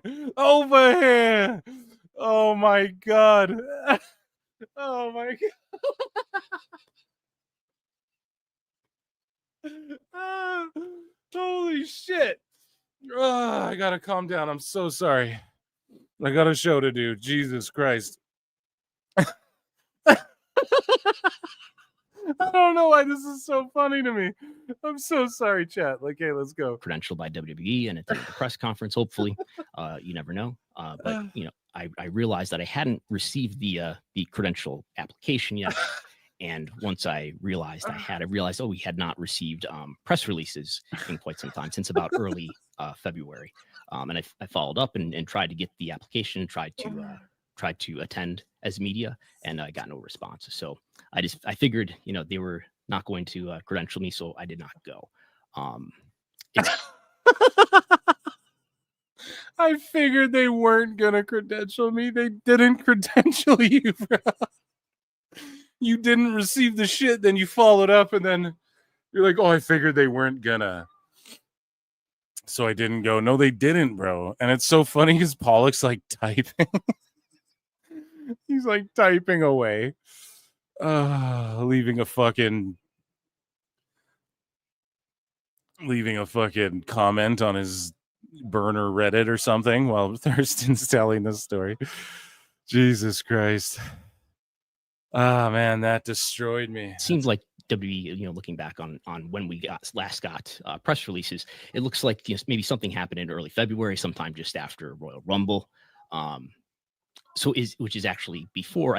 Oh, it's like something happened in February, like maybe early Rumble. Stop coping. You are coping and seething. You cannot accept what you are seeing because you are coping so hard. Dude, don't cope about it, right? Like you. So wait, hold on. Yo, so this makes so much sense, right? All this happens. He doesn't go to Vegas. And then the week before Mania, Thurston's like angrily tweeting out like Vince McMahon, Janelle Grant. No one's commenting on it, right? Like no one's talked about this, like gone over the history of like the last, starting at the Ring Boy scandal and going through everything, pretty much a 10-tweet fucking thread of him being like, oh, they should be asked about this. So he was just sour grapes and bitter. He was fucking literally just sitting there angry about WWE the week of. He's like, where's my fucking thing? I don't know. Oh, and they're just cutting the sheets out. It's like, bro, you can't help yourself but to try and do all this political shit and make the wrestling shit political. You can't help but shit on their economics. You can't help but release this fucking report or whatever where you do some math and you're like, oh, look, they Netflix and WWE, Netflix is lying about WWE's numbers. They're lower. And then Awful Wrestling calls you out and goes, well, this math actually just proves that they under reported like their debut or whatever the fuck he said. Then you delete your shit. Okay. It's that shit, bro. And it adds up over fucking time. It's the same reason why I'm never getting a press pass for fucking AEW. Okay. It ain't ever going to happen. Right. It's the same fucking reason. And except for, I would say, I at least am just cutting promos like, again, LaGreca style. I'm just being passionate over here, brah. You're just over there like doing funky math. And, you know, I give you credit though. I do, like, at least you try and crunch the numbers. Like people who do it and don't just, and they show their work on like BJ Bethel. I always give a couple, like I'll give you some credit, you know? That being said, you're a crybaby bitch and you were whining WrestleMania week and you post this shit and don't allow replies because you know you'll get fucking owned. And now this video, for some reason, is the funniest thing I've ever seen. Like, ever. I just died laughing there. And he's just mad he didn't get free tickets. So he's like, I bought a hotel and all this shit, expecting. So he was entitled. He bought all this shit being entitled to, oh, yeah, I need to be credentialed and, you know, write this hotel room off and get it covered and blah, blah, blah, blah, blah. Right? And that wasn't possible. So he's crying like a little bitch. And he writes a whole little every this happened and this happened and this happened. And what about Janelle Grant? Right before Mania and shit. What a little bitch, man. Oh, man. Awful the goat. Oh, what's up, Neckbeards? Awful as God. Yeah, dude. How about that? Like, how fucking corny of a motherfucker do you gotta be when you're WrestleNomics and you're putting out all this shit and a guy named AEW Awful Wrestling calls your math out and you go, oh shit, and gotta delete. Bro, that is like uncanny, you know? So anyways, this is tremendous cope. We're like, we're not even a minute into this clip. And it's just juicy. So let's listen to the rest of this. And we got a couple others. Thank you at Sumex Error for hooking this up. Friend of the show. I did the reports on WWE employee morale and WWE employee benefits that were cut and raises that were expected that didn't happen. So it wasn't even because of that was the last straw or if anything happened. So we debated whether even to bring this up, but I figured since we had So they debated before they went on the air. They're talking, bro. Do we bring this up? No one cares. Nobody gives a shit. 270 views 9 hours ago, 4.89K subs. I'm not dunking on anyone, but no one would give a shit if I didn't. No one gave a fuck that I didn't get tickets and I got 2K more subs than you. So what the fuck? Okay. Let's be real here, Thurston. Jeepers. So moving along here. Talked about it. Should we talk about it, bro? I don't know. It really hurt our feelings. They feel singled out. It's like, no, it's you and all the shithead sheets, bro. Okay. And since people might ask me why I'm not at press conferences, I wanted to make it clear that it's not by my choice. Yeah, I will. So they're unwelcome at WWE. They just I reveal wanted to it. make it clear that it's not by my choice. Yeah, I will. Yeah, I'll state, and just to be clear, I know Elimination Chamber was here in Toronto, and people are like, "Why weren't you at Elimination Chamber?" I had a vacation planned. I never even applied to go to Elimination Chamber, nor did I apply to go to WrestleMania They're coping so hard either. So I haven't gone through. Like I have not been, turned down for anything. But I'm also, of the belief that, listen, I've been doing this like a ridiculous amount of time. I've gone through these things, in, out, whatever. Like it. So here's the problem, right, with WrestleNomics. I'll just explain it. Pollock and Thurston, right? Because Pollock, I grew up watching you on the Fight Network and shit. Like, I really, I really wish this WrestleNomics stuff didn't become a thing. No, it's fine. Listen, this is what it is, right? You guys are called WrestleNomics. And so your side gig or your side hustle or whatever you guys do here is to talk about the economics of wrestling, of puro wrestlery, right? And the problem is that the biggest economic juggernaut in pro wrestling, it's like you cry like bitches about, and you seem like you want to take them down, and you try and diminish their successes, and it's just really gross and weird and obvious. Right? And that's the problem. So we're not saying you have to praise everything, but when they're doing their greatest economic boom in wrestling right now, and you're like crying about that, it seems weird. It seems like you'd want to do the opposite, and people that would tune into WrestleNomics, right, would want to. It seems like they would want to hear at least some unbiased takes on the greatest wrestling economic boom. No? Like my shit's called Pro Wrestle Times. So you come here and you're going to sort of hear about what's topical and relevant in pro wrestling given the times. No? Like don't win. Right? I think that's what we're going for here. So it seems like WrestleNomics, like it's not that you have to blow everything to death. And yes, talk about the Janelle stuff, but also like maybe, or like don't, unless it pertains to economics. So when it was like here, they hid 3 million, blah, blah, blah, blah. Okay. That's all great. Now that we're way past that and you're bringing it up because you're bitter that you didn't get a free ride this year at Mania. And this is what I'm talking about. My guy Alfred's like, man, apply. Like I'm just sitting here going, dude, the problem is that I also don't want people to think that shit would sway me. You can't be fucking bitter if 1 year they give it to you, 1 year they don't, and then the next year they don't. You can't. He's just literally being a whiny bitch because he's like, well, for the last 10 years, I got it. I just booked my hotel without even.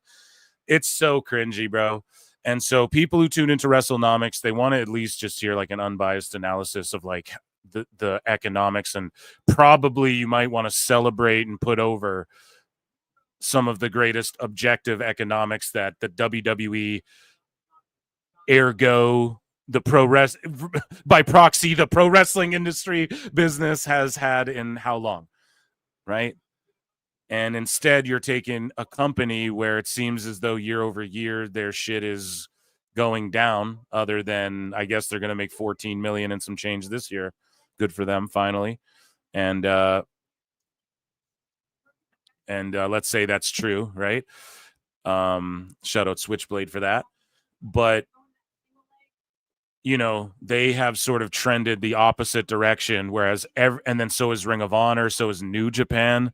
Stardom, too, took a bit of a hit there for a little while. I think they're bringing it back again, but I don't think they've been overly Well, no, that's not true. I think Momo was involved with them. So, yeah, maybe they are involved. But all I'm saying is that everybody involved with AEW for a while there was hurting or is hurting. And then everyone involved just in the indies and WWE, or just like not WWE, even just like the indies, like they are seeing a resurgence in business or like a boom or whatever. So I think it's crazy to not like point that aspect of it out instead, and then try and just like do this cope shit you guys do. I'm spending a lot of time on this. Let's move really on. Does not affect either one of us in terms of like the day-to-day of like what we do. Like it's a pretty specific thing that we do. Personally, I think Brandon should be at these press conferences, even if I cannot. But it's also not the end of the day either, and is not going to really bear any issue for us beyond that. We don't know if there's a specific reason. I assume that's we've asked. Listen, we've reached. But it's also not the end of the day either, and is not going to really bear any issue for us beyond that. We don't know if there's a specific reason. I assume that's we've asked. Listen, we've reached out. It's not like we're just guessing here, but I mean, they can certainly clarify at any point to us. They have all of our information, and we've inquired. So it's like, again, I don't have like some smoking gun to say, hey, this is the reason why they wouldn't get back to Brandon or something like that. But anyway, but it's also not the end of the day either, and is not going to really bear any issue for us beyond that. We don't know if there's a specific reason. I assume that's we've asked. Listen, we've reached out. It's not like we're just guessing here, but I mean, they can certainly clarify at any point to us. They have. Jesus Christ, man. These two chuckle fucks. Bro, this is all you say. Ready? Yeah, they denied our shit for the first time ever. Yeah, I mean, we haven't covered them the most favorably. I'm sure it's any one of the things we've been talking about. And that's the way the cookie crumbles sometimes. You got to take it on the chin. I had a hotel booked and shit. The tickets were so expensive. I'm used to getting that shit for free. So I was like, damn, I just couldn't spring it this year if they were, I just usually write that shit off. It's for work, I'm not balling like that right now, even though I cover the economics, so you just be honest, bro. What the fuck? People are so crazy. All of our information, and we've inquired. So it's like, again, I don't have like some smoking gun to say, hey, this is the reason why they wouldn't get back to Brandon or something like that. But anyway, but it's also not the end of the day. Yeah, not hating, but like more people are watching this shit right now than they have views 9 hours ago whenever this shit was posted. Not hating. Again, I know the grind, bro. But they've been at this shit way longer than me and are like reporting news, like actual factual, like, hey, we have a headline. Like that, but anyway, we're crying because we didn't get passes. I'm like, it would be sweet to get passes. That's a thing. Wait, you guys get free hotels? Is that a thing? Can I do that? I'll wear a wig and a mustache and pretend I work for fucking Fightful or something. You know what I mean? I didn't really want to talk about this, but I feel sneaking Scooby-Doo style. We owe you at least like that transparency. And we owe you that transparency. Nobody cares. This is like if I came and was like, guys, I owe you the transparency of why I wasn't at Mania this year. What the fuck? Feel like we should put that out there. So, and I do feel like people are naturally going to ask after I've not been to a press conference in quite some time why I haven't been. So, and we did discuss it previously. Who the fuck is going to ask that you can't? I don't know, dude. I'm not trying to be a hater. I know what the grind is like. You guys know I fucking try and link up with creators all the time since I've done this shit, who have equal to or less subs than I don't look at that. I look at people that I like, their approach to shit, or if I want to debate something or something, something cool. I'm not looking at like sub count or anything. So I'm not knocking them for that, but Jesus Christ, bro, you had 270 views. You're like, oh, people are going to ask. Was that like 20 comments? 15 comments? Why aren't you guys at Mania? What is anybody wondering that you guys are going to ask that wouldn't already be asked? Are you like the only people who would be worried about what you guys are going to ask is like the people who are like, are you going to ask about Janelle Grant? Are you going to ask about Janelle Grant? Are you going to ask about the grapes that happened in the company? You know, you shouldn't be worried about those folks on this program. Yeah, and for that reason, like I totally did understand that point. I want to put it out there. So on that note, I want to thank the Cubs fan for appearing on the show. Again, you can go follow. They're so mad. Thurston's so mad because he doesn't get free manias anymore. Oh, you know they're the free manias? You don't know the free manias anymore? You don't hurt the baby feeling? Oh, man.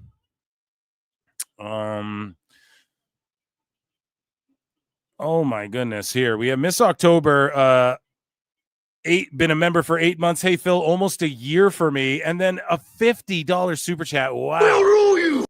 Amazing. Master need to obliterate. Miss October 30, thank you for 8 months of membership, for one.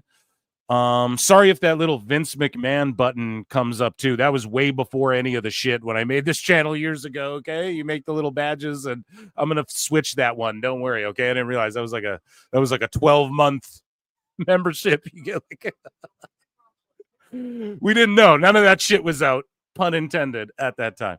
Miss October 30 says, last night I missed SmackDown because I went to my sister's national solo dance competition. Okay, well, that seems a little more important. I wanted to see my sister because I want to support. I couldn't help but think the sickos and wackos would be so mad at me right now. Well, you know what you tell them if they're worried about you. I don't know what to tell you. You made the responsible decision, okay? Wrestling is on Netflix and Peacock and all this shit now. You can just watch it after. You know what I mean? You can watch that shit anytime. You can watch the whole show on YouTube/Twitter if you spend enough time looking for the clips. Okay, so I appreciate you. And yeah, I'm sure your sister appreciates you too. And like it was a competition. Did she win? That's the question. And if not, You fucked up. You fucked up. You fucked up. because SmackDown was banging. What can I say? Thank you. Ladies and gentlemen, round of applause to our members and super chatters there. Thank you so much. And okay, so let me check in with chat as well. Why would WWE bring in people who are very biased against them? Yeah, exactly. How dare have a life outside of wrestling? Pollock has been going hard for a while. Thurston was just a numbers guy, B, when I first heard him. All the dirty sheets are yellow journalism. Did your sister win? That's what we all want to know.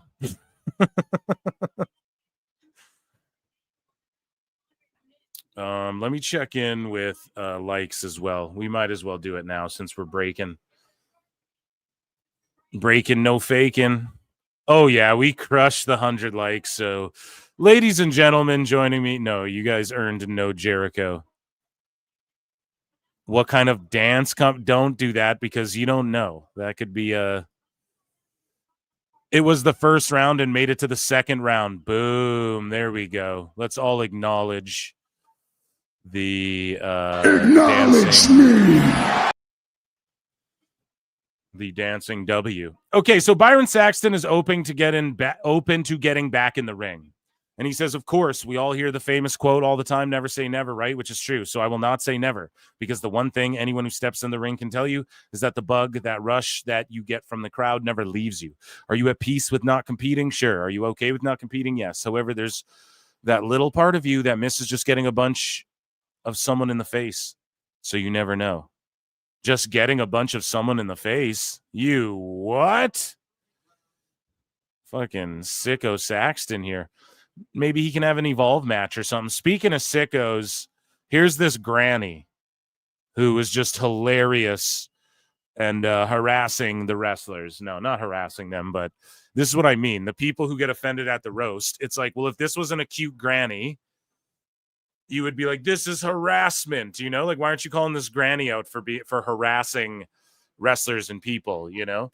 So let's Let's watch this. This is quality content right here, as the person who tweeted it out said. And this made me chuckle for sure. This granny's hilarious. I thought you'd be cuter in person. Lady, I will suplex you right now. It's time to play the game. Can I get your number? What's that? Can I get your number? You have to ask my wife. Steph, she wants to know if she can have my number. I guess so. If your grandson doesn't take care of you, you call me and I'll throw him off the roof. I'll break I his legs. certainly will. Can I take you on a date to the nursing home? Go on a date with me. Oh, if it was up to me, it would be my baby daddy. Really? I don't know if my wife would have something to say about that. Granny's going to have a match with my wife. Uh-oh.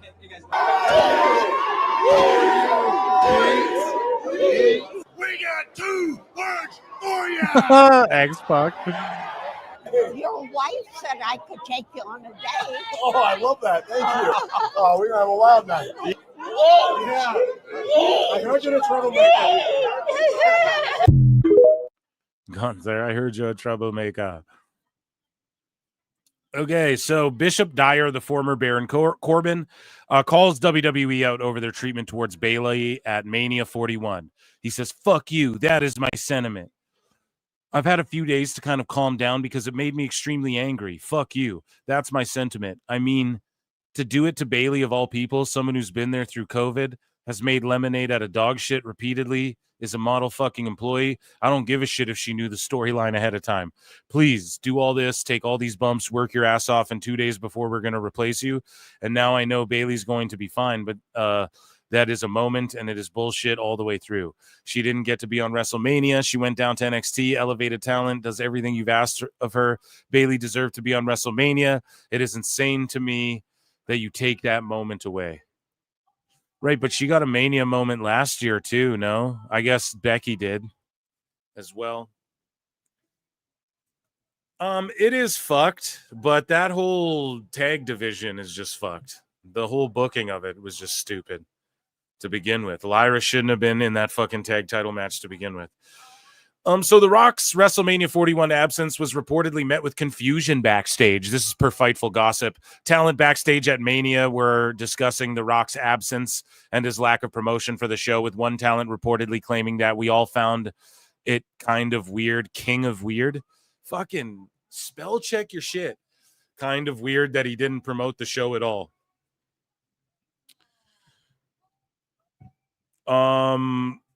Yeah, I mean, they never promoted him to be on it, and it is weird, but I don't believe that you guys heard that from anybody. So Shinsuke Nakamura, you guys might not be able to see that, or yes, you will, but Evil's back there with him. Former IWGP heavyweight champion is back there as well. So another Nuge guy. Now, he's obviously, a lot of the talent go to WrestleMania and visit. I saw Momo Watanabe, who just competed in AEW, like sitting in the stands at Mania posting pictures. And I thought that was very compelling because I know a lot of Stardom folks were there. Everybody's there from every Fed. It's Mania. They're wrestling fans. But to see her, and she just competed in AEW, that one was really interesting to me. You know what I'm saying? So Saraya, more Saraya here. She says she prefers the Paige character and would rather return as Paige than as Saraya.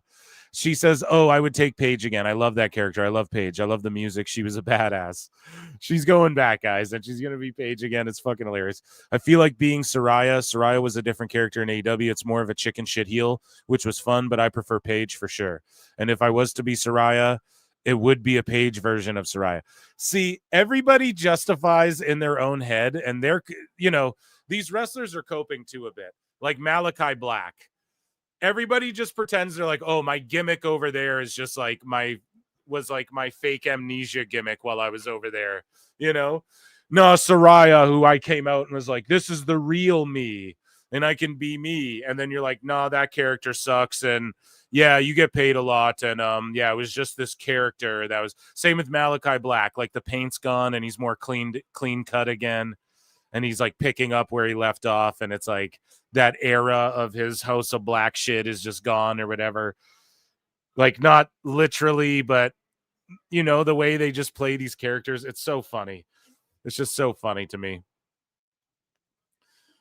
You know, no, Paige is really like, I love that character way more. And this character was just kind of a shithead that I did over in that place. But the other one was better, of course.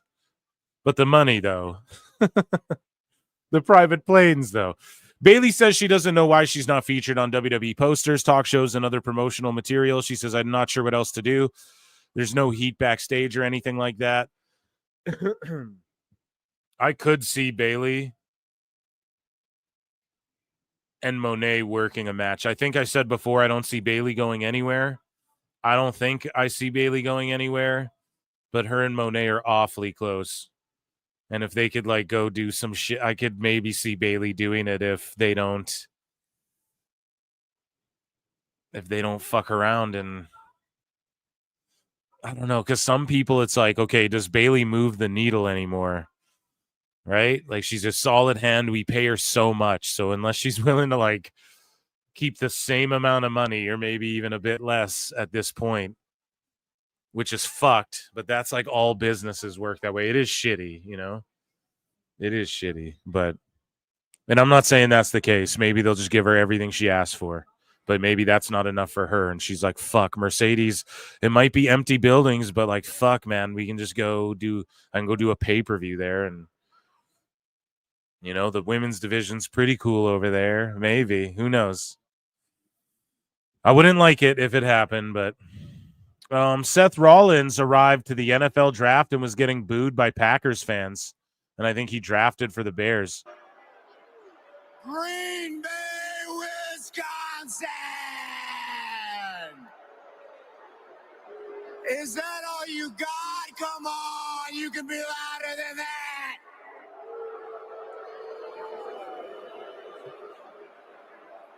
I know y'all mad because championship gold looks good on the blue and orange.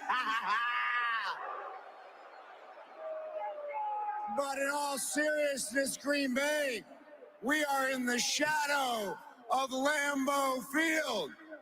And I love Lambeau Field. Skirt, skirt.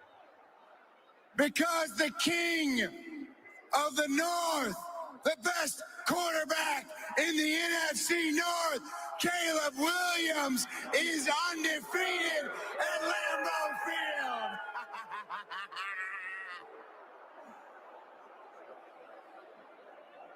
And in case How big of a deal the NFL draft is. Like, God damn it. It's incredible. all aren't familiar with my game, let me remind you, I am a visionary. I am a revolutionary. I am Seth freaking Rollins. And I You guys clown Seth a lot, but imagine the Bucks up there with like Okada doing this for the Jaguars.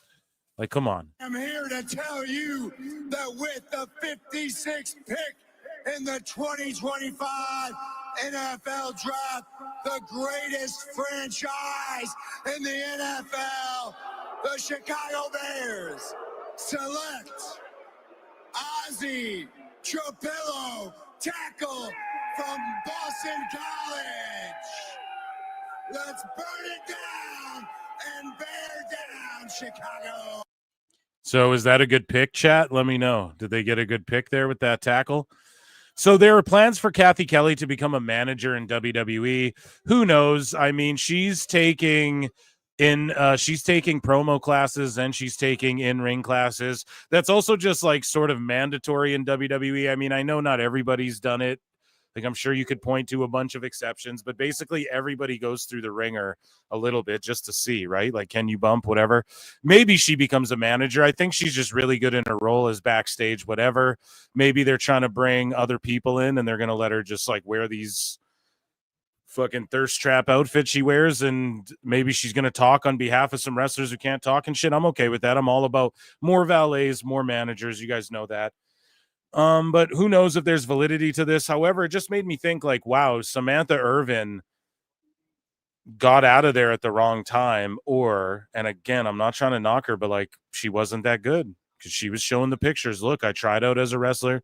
So if she tried out to be a wrestler already and went through the ringer like Kathy Kelly's doing now, and they were like, no, you're the ring announcer, then they figured it out for you and she wants to do more. And it's like, well, it's not there. They realize that the stuff you want to do, that you're not ready to do that stuff. So I think that's really telling. Either Samantha Irvin got out of there at the wrong time, or she just wasn't that good at, she's, has a bit of delusion when it comes to like, and I'm not trying to bury her, I'm just saying. So I tweeted this out. This got a lot of traction too. Over 500,000, 600,000 impressions almost. And then 4,000 likes almost. And I quote tweeted this WrestleTix post and I was like, yeah, Rock was lying. So some people got triggered by this, but basically The Rock said that he was called in to help move tickets. Okay.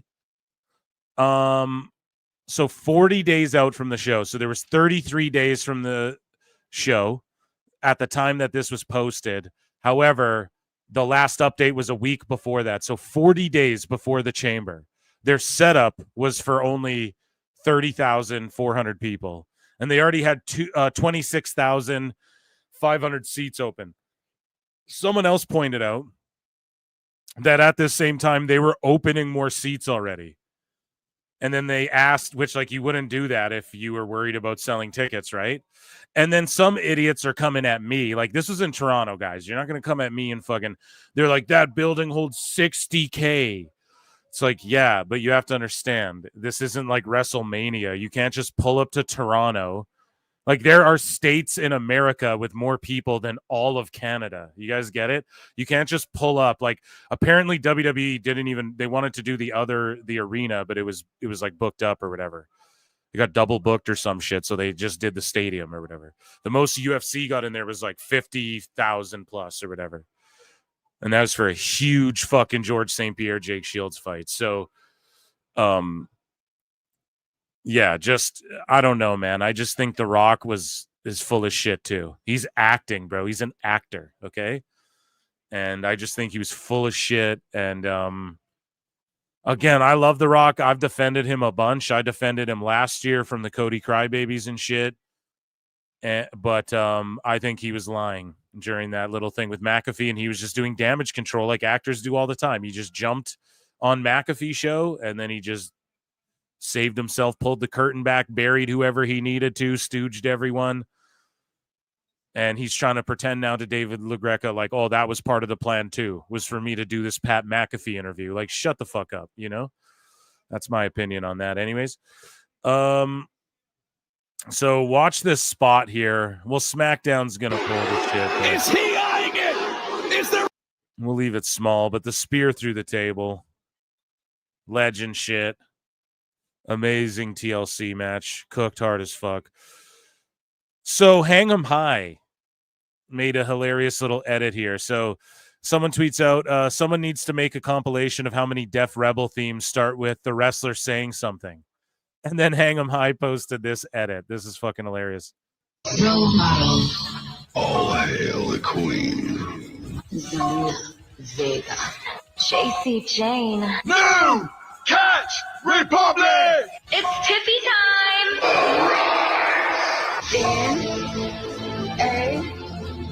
N-A-O. That's pretty funny. So Montez Ford used the dude's prosthetic leg during that match to beat the shit out of somebody. Again, just a breakout performance from Montez on SmackDown.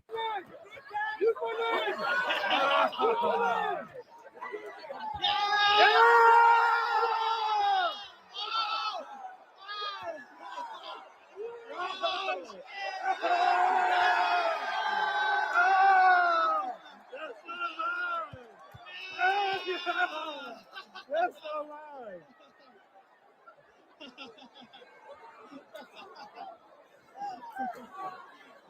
Man, the crowd popped so big for that. I rewound it and watched it like 14 times just so I could analyze like the dude's reaction. How long was he holding the leg up? Like all that shit. It was such a brilliant spot for Montez, just calling shit on the fly. And man, is he phenomenal. again, people like to make the comparisons like, oh, the better athletes in AEW, it's more athletic. I don't know. Like Will Ospreay Ricochet can't do what Montez can do. I'm sorry. Montez jumped over the fucking post, cleared it, flipped, and like landed with his feet on the fucking barricade. Like he almost could have landed on the fucking barricade if he really put his mind to it. I bet he could pull it off and land it. Like I'm not joking. It was insane. He did the diving flip splash through the table. He did the over the top blockbuster, like the Doomsday blockbuster or whatever on the outside, and just everybody getting there to catch him at the last possible second. And Alex Shelley selling. Alex Shelley, more like Alex Selly. Am I right, guys? Am I right?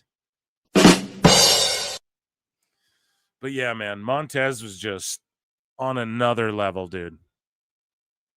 And yeah, they got to just keep pushing that guy, right? And those dives that he does on Raw and SmackDown, eventually he's only going to break those out at the PLEs and shit, you know?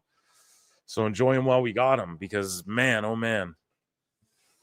And that HBK gear too is pretty fire. Anyway, Charlotte Flair wants to change up her character as she believes it is not relatable. Oh, you think? I will rule you.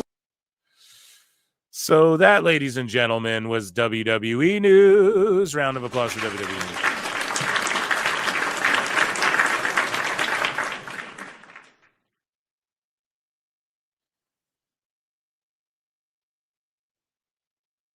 Let me check in with chat. Rabid Wolverines LC Killer 17 for 5 says, I'm still firing the flu right now, but I'm ready to play some flutes. Let's fucking go, dude. Are you sure about that? Be gone. We're going to play some flutes in a bit, buddy. Glad you're here. Battle through that flu. Drink lots of water. Sweat it up. Ciampa took a bad bump on the table spot with Dawkins. Dawkins did try to change his direction midair, but Ciampa landed hard. Yeah, his leg landed under him funny, but he was good. You could see when the ref ran up to both guys, and then they both gave the ref the Iggy there, the business, right? So Ciampa was good, but he did land on his leg kind of funny. But I think Dawkins like got on. Here's the other thing too. I'm not trying to sit here and not put over everyone else. Machine Guns were great. Also, Dawkins was great. His selling was really good in that match, and he was just where he needed to be when he needed to be there, man. Keith Sims says AEW is better athletes. Not a chance. I agree. WWE is D1 collegiate athletes. I fully agree, bruv. That's the thing. People go, it's more athletic. Why? Because the guy just like does some flips, you know, like there's fucking 9-year-old girls, and I'm not trying to undermine shit. I'm just being honest. There's 9-year-old girls who can do like 3 backflips on a trampoline in their backyards and land on their feet. Okay. If you're like a little fucking dude who weighs like 130 or whatever, and you're doing flips, like fucking great. Cool. You know? I could do that when I was 8 too. I'm not trying to undermine it, but it's like the physicality of a Drew, or like to do what Jacob does. That's athleticism. That's like the peak. Some of the athletes they're bringing over from NIL. Montez Ford. Are you sure anybody in AEW is a better athlete than Montez Ford? I'm not saying Kenny Omega's not an athlete, but like, are you sure? Are you sure Jade and isn't a better athlete than like a lot of? Well, she was in AEW. Yeah, was. You know, are you sure Bianca's not like a way better athlete than probably like fucking 95% of the AEW roster? You know, we could keep going through names here. Like, I'm struggling to think who could really athletically go toe to toe with like a Jade in the women's division, you know? So Kenny Omega's a better athlete than Montez Ford, like natural athleticism. If they had a fucking race right now, and then if they did like a decathlon right now, like a 5 we go, okay, they got to do bicep curls, bench press, run this amount, swim this amount, and then do this other challenge. Like, who would complete? Like Montez Ford Kenny would blow up way quicker, bro. And that's not even just an age thing. That's just like his cardio is really good, you know, but Montez's isn't. Are you sure about that? Guy's a freak in nature, man. Nathan Frazier's a tremendous athlete. Yeah. Bianca's a specimen. That's what I mean. You have Bianca and Jade, bro. Name one woman in AEW that stacks up athletically to that. I don't know, bro.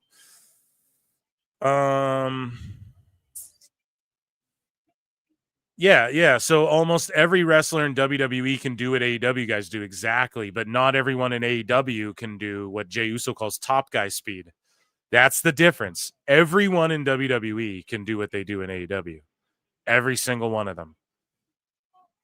If they just threw their inhibitions away and fucking all that shit, right? Not everyone in AEW can do what they do in WWE. And it's just that simple. And some people go, well, that's not wrestling. Well, you're a fucking mark. So wrestling's about drawing money, and that's period. It just is. You go back to what it is at its core. So, but yeah, and I'm not trying to bury it. I'm not saying Omega's not a good athlete or like Bobby Lashley isn't, but he's 50 now. We're talking about like current guys, you know? Yeah, I don't know. We're talking about current people, you know? If you want to bring up like, well, Brock Lesnar, you know, we can bring up fucking all these old guys if you guys want, but we're talking like currently? Nah, I don't know. I don't know anybody who really stacks up from AEW. Okay. If you don't think Rhea's crazy athletic, she is crazy. She's a crazy powerhouse athlete. 100%. That's irrefutable, man. It's irrefutable. There is athletic poise to like lifting as well, to a certain degree. Like Buddy Matthews, that guy's a fucking athlete, man. Maybe he could stack up, right? Maybe he'd go, hey, what about me? I think I could stack up to Frazier and shit. All right. You got me there, right? Maybe a Hobbs. I don't know. Hobbs he's just like a big jack dude. He's not like super there. And I'm not saying like, okay, everybody in wrestling in general. It's like saying, oh, people in MMA, that guy's tough. Yeah, everybody in general is tough, right? Everybody in wrestling in general is like decently athletic, or you know what I mean? Even Paul Walter Hauser, like he's probably, you know, ran a few more laps than the next guy who looks like him, you know, let's be honest. So yes, that goes without saying, but we're just speaking like except the exceptions, you know, like when we're talking now, okay, within the pool of wrestlers, right? Hobbs is of course exceptionally athletic compared to a regular guy, but he is just like a big jack dude who, you know what I mean? Like Moxley, not an athlete, just gets in shape, had good psychology, good on the stick and shit. Compared to the other athletes, like compared to Roman and Seth, not even close, you know? Anyways, Paul Carpenter became a YouTube member. Thank you so much. And fucking what a cute pup in your pick there, bud. Is it British Bulldogs? Okay. Keith Lee is athletic but injured a lot. Yeah, Keith Lee is a real athlete, but he ain't there. If Keith Lee lost like 200 pounds, which I don't even know if that's possible with his size and frame, he would be like, you know, he would be insane. But just some dudes are just built like he's just built like that, you know? But yeah, it's unfortunate that he's prone to like injury and illness, and I really hope we see him again sometime soon. But anyways, enough about comparing. Yeah, Chris Jericho is the GOAT and the best athlete in both, but we okay, everybody, let's give a good old Ichi ni Sanda for AEW news.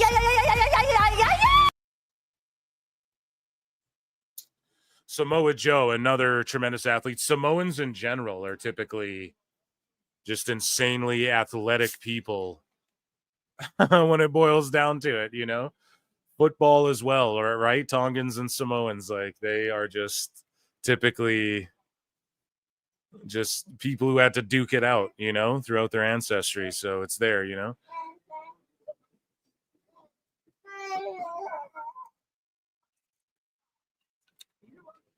Okay. Got to hydrate with soda water before AEW news time. So let's see, where are we? Just a quick reminder, Tony Khan, before we kick these things off here, ladies and gentlemen, let's reset it. Another yeah. And another Ichi Nissan dog as well.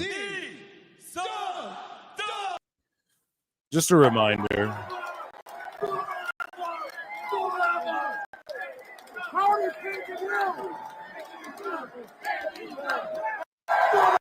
Hilariously cringe. Okay, so Bryan Danielson says he's still a part of AEW, pardon me, and Tony Khan revealed this. The best guys, Tony Khan. So Tony Khan says, I still work with Bryan Danielson. He's still a big part of my office. He's not on the show, and he's been injured and maybe retired for good, but he's never said he's done for good. And I hope that there's some possibility he will be able to return to wrestling from the injuries and the way he left, but he's still a part of AEW. So I'm still very fortunate to work with Bryan. I talk to Bryan almost every day. He's got a great mind for wrestling, and he's somebody that I'm really pleased and blessed came into AEW and got involved with us. He's a great person in and out of the ring, and he's a great leader in AEW forever, forever, forever. He'll be with us forever, forever. So there you go. Danielson working in and around the office, right? WWE is going head-to-head on Sunday, May 25th. Battleground in Tampa going head-to-head with Double or Nothing. And yeah, dude, I don't know what was announced first or what. NXT's going for the jugular. Who knows? We'll see, man. There will be like this many people streamed it.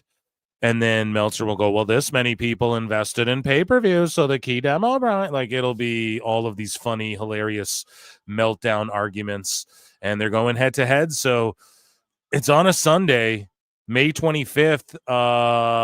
Maybe I'll do a special stream on that Sunday. Let's do it, and I'll watch both. I'll have both shows on simultaneously, or if they're on different times, we'll do them back-to-back. They gonna have to play the shit back-to-back. I took a break from views. Now it's back to that. No. Sorry, guys. Yeah, so we'll watch them and we'll do it live together. Love will keep us together. So now FTR are called the Living Legend Killers, and they're with Stokely Hathaway, who's been off TV forever. Right?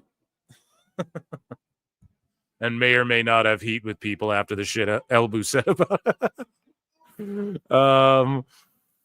But yeah, so I don't know, man. The Living Legend Killers, like, could you be any more cringe just stealing Randy Orton shit? Like, fucking originality in this place. So John Gruden absolutely buries the Jaguars for getting fleeced tonight in their trade with the Browns. Tony's analytics on display again.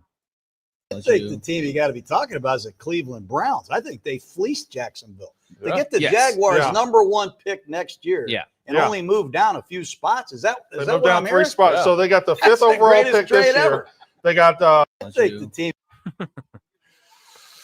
can't ever catch a break.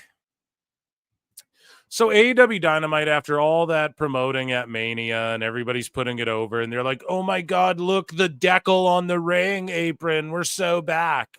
And it's like, of course, AEW waits till WWE puts their decal on the apron to bring their decal on the apron back. Like, they can never just be original and be their own thing. Tony fucking sucks. Doesn't have one creative bone in his body. And yeah, man.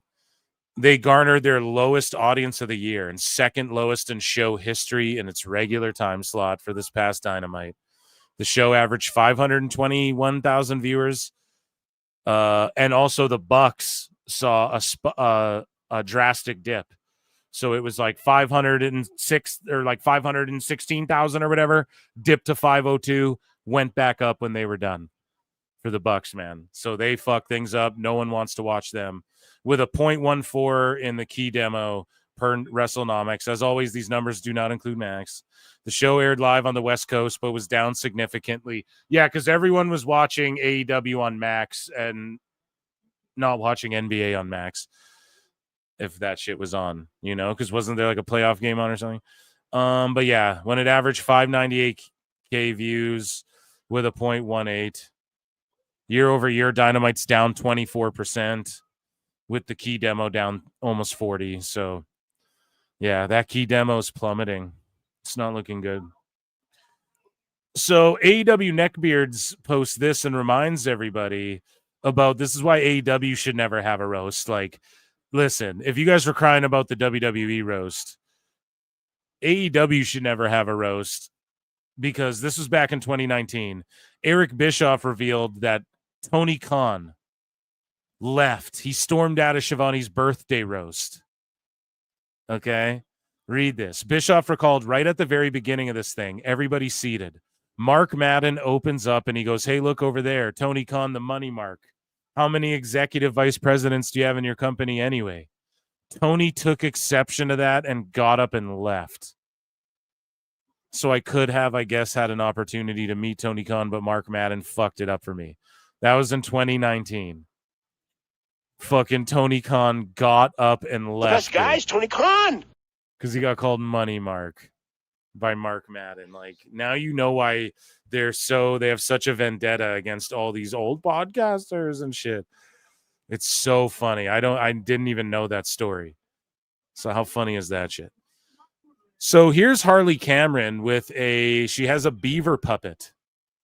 So here's her promoting her cameo, and yeah, probably the most talented person in AEW. Obviously Samoa Joe, when it comes to in-ring, is our guy, but and just like for the men, right? All around. But Harley Cameron, I would strap the rocket ship to her. Can't get enough of your love. Woo! And I don't know why. I can't get enough of your love. All right, here we go. Oh, some things I can't get used to. So she's doing a duet with a dude beaver, and it's actually really good. You know, she should just have a YouTube channel. She'd have like millions of subscribers, right? She should just post thirst traps and have a YouTube where she like does all of her different talents. She's too good to be in AEW. I don't understand it. I really don't understand it. Hopefully they're paying her well, you know? No matter how I try. All right, we're going pretty good. Ooh, the more I take, the more I want. And baby, that's no lie. What are you doing? Stop looking there. Okay. The beaver's looking at her tits. Like, it's so funny. She's spot on with this. It's less cringe than Jeff Dunham for me. God damn it. She just needs a fucking YouTube channel. She would have, I'm telling you guys, she'd at least get like a couple 100,000 subs, you know? What am I gonna do? And the beaver can't stop staring at her tits. It's hilarious. Alexa, music off. What are you doing? What are you looking at? I ain't looking at shit. You're looking at my... Yo, come on. Come on. And she's doing cameos, so fuck. That is just awesome. So AEW Collision originally scheduled for May 17, 2025. And again, they're canceling more shows. We covered some of them before. Ring of Honor and AEW, man, flipping around and moving around show dates and all of that. So at the Intrust Bank Arena in Wichita, Kansas has been canceled. The previously announced Dynamite event on May 14, 2025 at the Now Arena in Hoffman Estates will now be a dual Dynamite and Collision taping. At last check, the Wichita Collision event had distributed an estimated 1,158 tickets. So it's a double Collision Dynamite. They combine the shows. They're running victory laps because they fucking quote unquote beat Nitro. Okay. But they can't even sell 1,200 fucking tickets, man. for these shows, moving to smaller and smaller buildings. So again, man, don't listen to this fucking online noise. They're gassed up by these sickos. Ricochet's fucking cringe. A lot of these people are just being cringe, and it didn't help them. And instead of listening, they just fucking block you and get mad. So it is what it is, man. Between the Duval thing, so this is what Dave Portnoy had to say. Between the Duval thing and this, the Jags seeming more like a weird cult than a football team. Huh. Sounds awfully like AEW. Yeah, as we sit here. You guys think I cherry pick the headlines too? You guys don't think that, like, okay, I read the WWE ones. We go over whatever's negative going on. It's always like we're just clowning on AEW every segment. That's just the fucking headlines. Okay? It's like, it's not my fault they're canceling shows and moving them to smaller venues after we've been saying for years, please move this shit to smaller venues. Make it more fan-friendly. Like, as we sit here, Travis Hunter is a Jacksonville Jaguar, and really what comes to mind for me, right? Thinking about the sport of football. And really, these are 100% Tony's college buddies. Really the power of the game itself, right? Its capacity to ignite belief, right? Belief in ourselves, belief in others, right? Belief in achieving what many made. This is some Tony Khan shit, bro. What the fuck? Is Fulham like this, chat? This is fucking cult behavior. Best guys, Tony Khan. They have a fucking cult going on in Jacksonville. Jesus Christ. Deem impossible. Travis Hunter, he embodies belief, right? He's a rare person. He's a rare player, but he's also a reminder that the boundaries of the game of football were built to be challenged.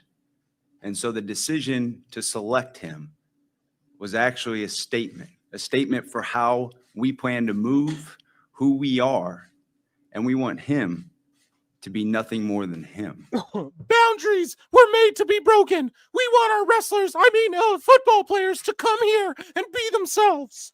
This is going to define who we are and change everything about football. Revolutionize it. This is all the same shit. This is fucking wacky behavior, dude. Because when he elevates the space around him.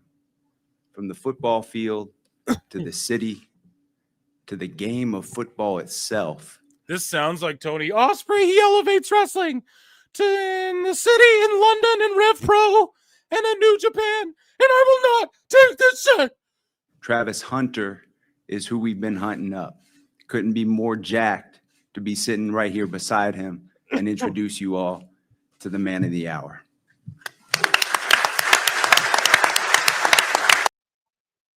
And then they paid Ron Weasley to be there on the side. No. So Mariah May posts herself in this like wedding outfit, and the tweet is married to the game. The AAA. It's all about the game and how you play it. All about control. And if you can take it. Married to the game. She's going to be in fucking WWE in no time, dude. Moving along here. AEW Beach Break is airing over 2 nights instead of a 4-hour block. Okay, so that's on May 14. So that got flipped from a 4-hour block to 2 days. Okay. Danielson says he's very satisfied with his career. Enough is enough. And he says his neck is wrecked. Meanwhile, Tony's like, I hope he can wrestle Best again. guys, Tony Khan. We want to see you come back, win the title. Could it happen? Yeah, but my neck is wrecked. Is there no chance you'll wrestle again? So it's not no chance, but it's risk versus reward. 1 in a billion? I have a few of those. At this point, right? Like, so I want to be able to live comfortably with my wife and kids. And, one of the things our society has a real problem with is realizing when enough is enough. And I'm very satisfied with my career. I think enough is enough, Enough is enough. I agree with him, though. So here's Kenny Omega. I think this is a throwback, but again, here's him giving Roman Reigns his flower. He brought his Twitch show back, so I think this clip resurfaced. No. Well, I'm not going to accept any Roman Reigns slander in this chat. I really think he's incredible. And I don't don't think he's boring either. I think I actually would say that I'm pretty jealous because Roman Reigns was presented the exact same way that I would love to be presented. Do you hear that? Oh, the best booker, your top guy, is going, yeah, Roman's being presented the way I want to be presented. But they can't figure out how to do that. Because Tony's like, well, you go figure it out. Fucking crazy. Kenny, you would be presented like that. If you went to WWE, they'd give you the World Heavyweight title, bro. Just get out. Just negotiate. Get out. Just show up at Mania as their surprise next year. Everyone's going to want a big surprise. Who's going to come out the tunnel and challenge whoever the fuck? You pop up out of nowhere. You get your big fucking entrance. The crowd will erupt for you. You have your one match. Have your run. 1 year. Let WWE lock you in for 2 years. They're signing some of these older folks for 2 years, okay? The Creed brothers and Ivy Nile wearing Kurt Angle jerseys are in the crowd here at UFC. But yeah. He's presented the exact same way that I would love to be presented. He's presented as the man who's the champion to have big matches at the pay-per-views where you're either really cheering for him or you're cheering for someone else. So what you do with Kenny, you have him come in, shock beat the world champ or like the IC or the United States champ or something like that. Or just like a big name, the way Cody Rhodes beat Seth. But it could be the world heavyweight champ, not the WWE title, the world champ. Or however you do it, you get Kenny that world title right away, then you have him lose it quickly to someone else, but you have him spurn off into like a program with Punk or something, Cody Rhodes or something, where there's no title on the line. And then it's just like a feud that's bigger than the belt or whatever. And then again, you throw it in AEW's face the way WWE's been doing it. With like Ricky Saints versus Paige and shit. I mean, you do Omega versus Punk, a match they never got, or Omega versus Rhodes, right? A match they never got or whatever. Like heel Rhodes puts together like a Bullet Club of sorts in his last run. Maybe AJ and Finn join him or whatever the fuck. And then Omega comes in and is like, da-da-da-da-da. I know some people might scoff at that. He needs to go and show the world that he can put on a Mania match and create that moment one time. You know? They would give him the world strap for a little bit. Just a little bit. You give it to him for like not long, 1 month. He fucking drops it because someone fucks him out of it. And then it's like a big beatdown happens after a match or something to where he has no choice. He's like, fuck the title. I got to just get back at whoever this person is. And then you preserve Kenny because his body's beat up. So you injure Angle him out or something. This is all next year, of course.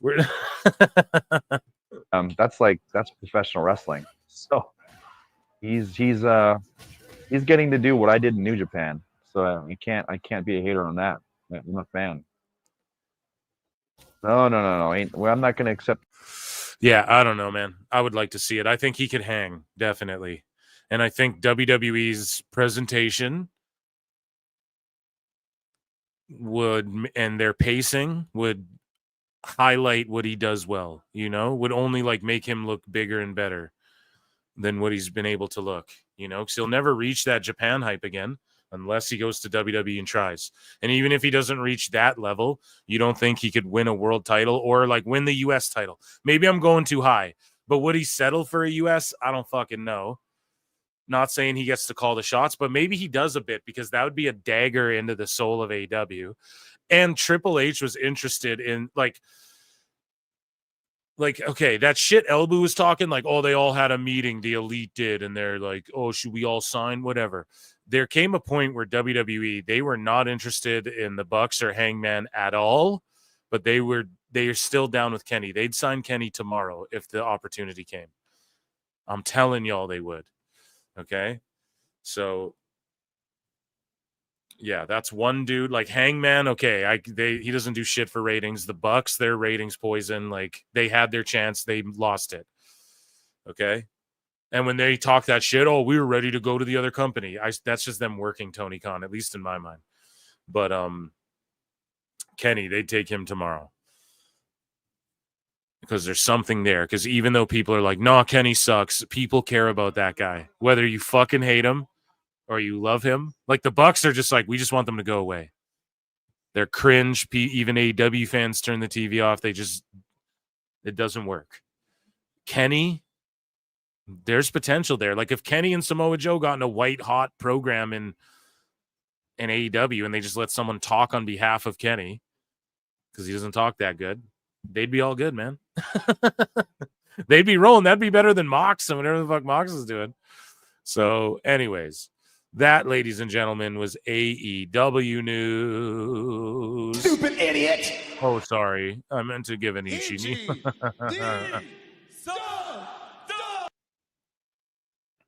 Okay, who wants some sickos? Who wants some sickos? Some real sickos. I'll check in with chat here as well.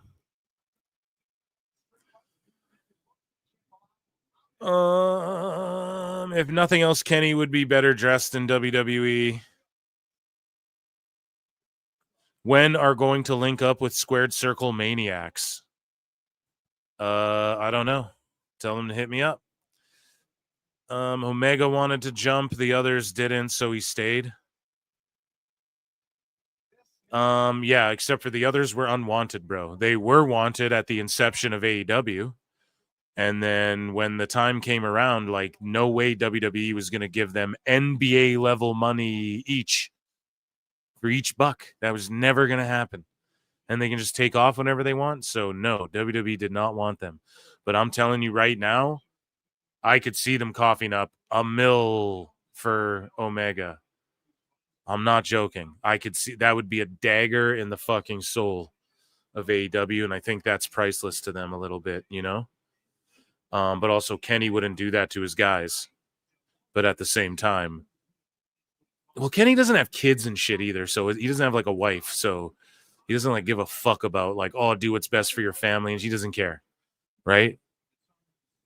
Like if I was just a single dude with no responsibles and I could just play fucking Street Fighter or whatever he's playing all the time, I would do that too. So, yeah, I think he would do okay.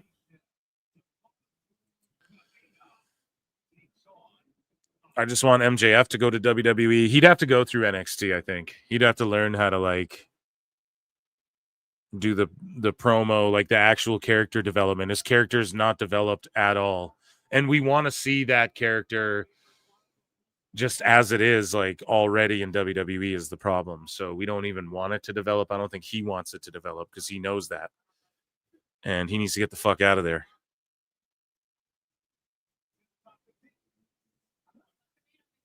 He's engaged to Sheeta. I don't know if that's a joke or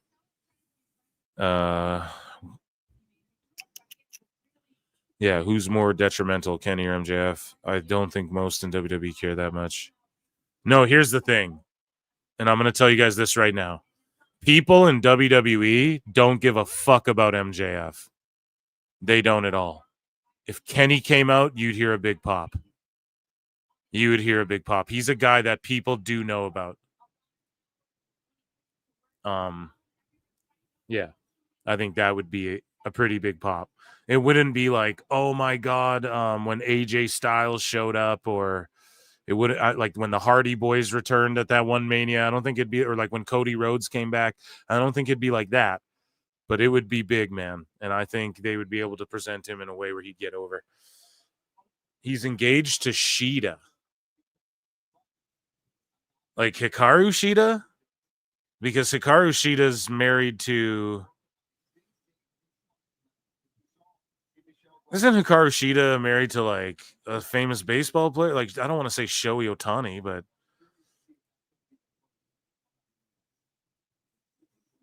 Mike Shida. Okay, so... Okay, let's get into the sicko segment. Speaking of sickos, you guys ready for some sickos? It's time for our sicko segment. So, but why Alyssa posted screen grabs of this sicko whose name is @LivXODom, who says, if Liv Dom was Hitler, then I'm a Yahtzee. If Liv Dom was slave masters, then I'm their slave. If Liv Dom, I'm a slave for you. If Liv Dom was the devil, then I sacrifice my kids to them. If Liv Dom was R. Kelly, then I'm 12 years old. Whoa, hot and fresh out the kitchen. Whoa, dude. Bounce, bounce, bounce your ass off of this fucking app for a little while, bro. This is fucking... if Liv Dom was pimps, then I'm their prostitute. I do anything for my goats.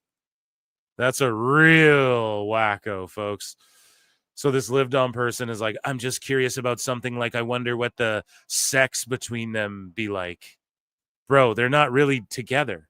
Are they simple? Like, do they do simple missionary? Are they some freaks? Do they spit in each other's mouths? Bro, delete this. Cussing. Carmen Petrovich says it's always the follow back. So this Bobby Gilbert 94 goes, Meika with some nobody. And it's Meika with Carmen Petrovich. And then hashtag Stardom NXT. And then he's following Carmen, trying to trash her because the Fed, man. The Fed. The cope is real here from Awful Wrestling. So @New Trolling says AEW fans tend to watch sports in general since it's the sports-based product, not a boring try-hard Hallmark movie. It's the complete opposite, man. AEW is the Hallmark movies of pro wrestling. It's TNA, old TNA. And it's hilarious because WWE is way more sports-based, right? We say it all the time. Put on a UFC, put on an NFL game, put on a Raw, tell me what's more similar, and then put on AEW, tell me which of the wrestling companies are more similar to the UFC, NFL. But also, we actually have interest that isn't just wrestling. So it's like, no, with more casuals, so we can break this down. With more casuals, that means there's more people, and you guys are always like, the casuals and shit. So there's more casuals, so they're casual fans of wrestling. They're likely more interested in a wider variety of shit than just wrestling. Whereas the hardcores seek out AEW and seek out Ring of Honor and seek out MLW and seek out Japan wrestling and shit. Like this guy is certainly into if you creep out his page. But just shy of 1 mil is really good. So to them, they're like adding this 30% now. And that's why Dave is such a fucking clown. This guy says, apparently the AEW Nation is not happy with Dynamite polls as of late. So this guy, Slick 2099, who's been on this Fool's program many a times, responds to Solomonster, who takes a poll, and Solomonster poll, 45% gave AEW a thumbs down. Slick 2099 says, if you didn't like this episode, I wonder to myself, do you even like AEW? That was one of the best and well put together Dynamites of the year. And it's like, that's the problem right there. If that was one of their best, then that's fucking terrible, dude. So Suplex, my guy Suplex, calling out the sickos, man. And he goes, y'all never had this problem watching New Japan. So Wrestling Mark 16 goes, who again, I thought this goober left for Blue Sky, but he's like, pro wrestling versus sports entertainment. Right? But when New Japan covers their mats and logos, these motherfuckers don't say shit. This guy calls it out, Jay Bands, or he doesn't call it out. He talks shit. He goes, when New Japan does it, it's aura. I don't know. It's just a lot of ads for the sake of revenue, and that's okay, but it looks ass on the WWE rings. When New Japan does it, it's aura. I don't know. No, that's dumb shit. I'm so fucking tired of stupid fucking people being like, my truth, and it's just like an aura, can't explain it, but no, that doesn't just apply to dumb shit. Look at all these fucking ads. Yeah, these weren't to make money all over the fucking place. Like, Jesus Christ, I'm so sick of fucking dummies, you know? Anyways, Neckbeards, of course, his fool, follow the revolution. So Neckbeards posts these. We borrow this fool for the show, right? But it's all we can do, right? But he goes, Matt Jackson took the time to post so much truth here via Instagram. Nothing but love to the real ones. So this is what Matt Jackson had to say. Nothing but love to the real ones who never stopped supporting us. To the ones who didn't fall for the phony character assassination clickbait articles, the rumors, the lies. You had our backs the whole time, and it didn't go unnoticed. We still do this for you. I would have probably called it a night a long time ago without your support. Let's keep going. Let's come back bigger, better, and sharper. What is the feeling everyone talks about? It's you. You're the recipe. Onward and upward. Are these the motherfuckers who... Jesus Christ. They like are you talking to the people who turned the show off when you guys came on the show? On the last one? During the worst rating? Second worst ever? In your OG time slot? And all the AEW fans tuned out for the most part, except for the real fucking sickos. Onward and upward. Your shit went down on that chart, bro. We saw it. We just saw it. So yeah, Follow the Revolution is like, people can express their opinions on Matt and Nick, but the amount of stupidity that fans circulate about them is just ridiculous. I'm sorry. One of the reasons why I'm so appreciative of AEW is because of the Bucks. Yeah, the Bucks would have been good if they had a good booker and they didn't let their egos get the better of them when it came to this AEW shit. They'd have fared so much better. So this guy, AEW fans, Latino America, he gets ripped all the time, publicly and privately, by AEW talent, past and present and future, for sure. But this guy's like, no problem. Like Matt Hardy called this guy out and fucking clowned him. So this guy goes, no problem. If that bitch wants to leave, talking about Mariah May, I believe. So no problem. If that bitch wants to leave, let her. We all know how they end up buried over time. Most likely they'll send her to NXT and that's it. What a fucking sick freak. And so this guy, yep, our glamour is going to stay in AEW to keep on making history. And she's not going to that human sex playing and trafficking company, WWE. And his picture is of him likely with Mariah May. Our glamour is going to stay here. Like, these are the people who feel entitled over these wrestlers, man. And when they get hurt, they don't care. And when they don't do what's best for their families, they don't give a fuck. And when they do what's best for their families, they don't give a fuck. And when they live out their dreams, they don't really give a fuck. They care about their dreams. And that's fucked. And that's why you'll never hear me clowning Samantha Irvin for leaving WWE, right? I'll be critical of it, but I'm not going to clown it. And yeah, these people are fucked, man. So look at these geeks. Rena Keeks. AEW wins again. Jaguars take wide receiver, cornerback Travis Hunter with the number 2 pick. And this person's like, AEW wins again. It's like, how's that a win for AEW? Exactly. Someone just said it in chat. JWT657 says, AEW fans are Tony fans first and foremost. Exactly, dude. It's cultish. And that's what was going on with the Jaguars thing, best too. guys, Tony Khan. It's like you have to buy into the fucking Kool-Aid they're serving, you know? Yeah, so I don't know how that's a win for them. So this is like some sicko action here, and I quote tweeted this. I was like, yeah, more like fucking poll on the best sicko. So this guy, Michael Norton's like, the best wrestling podcast tournament continues with round 4. Ibu versus Brian Alvarez. Tryon Brian versus Elbu. What the fuck, man? And Elbu beat Tryon Brian with a 65%. Were you even trying, Brian? What the fuck? Jesus Christ, man. And this is crazy. Like, biggest sicko fucking tournament, maybe.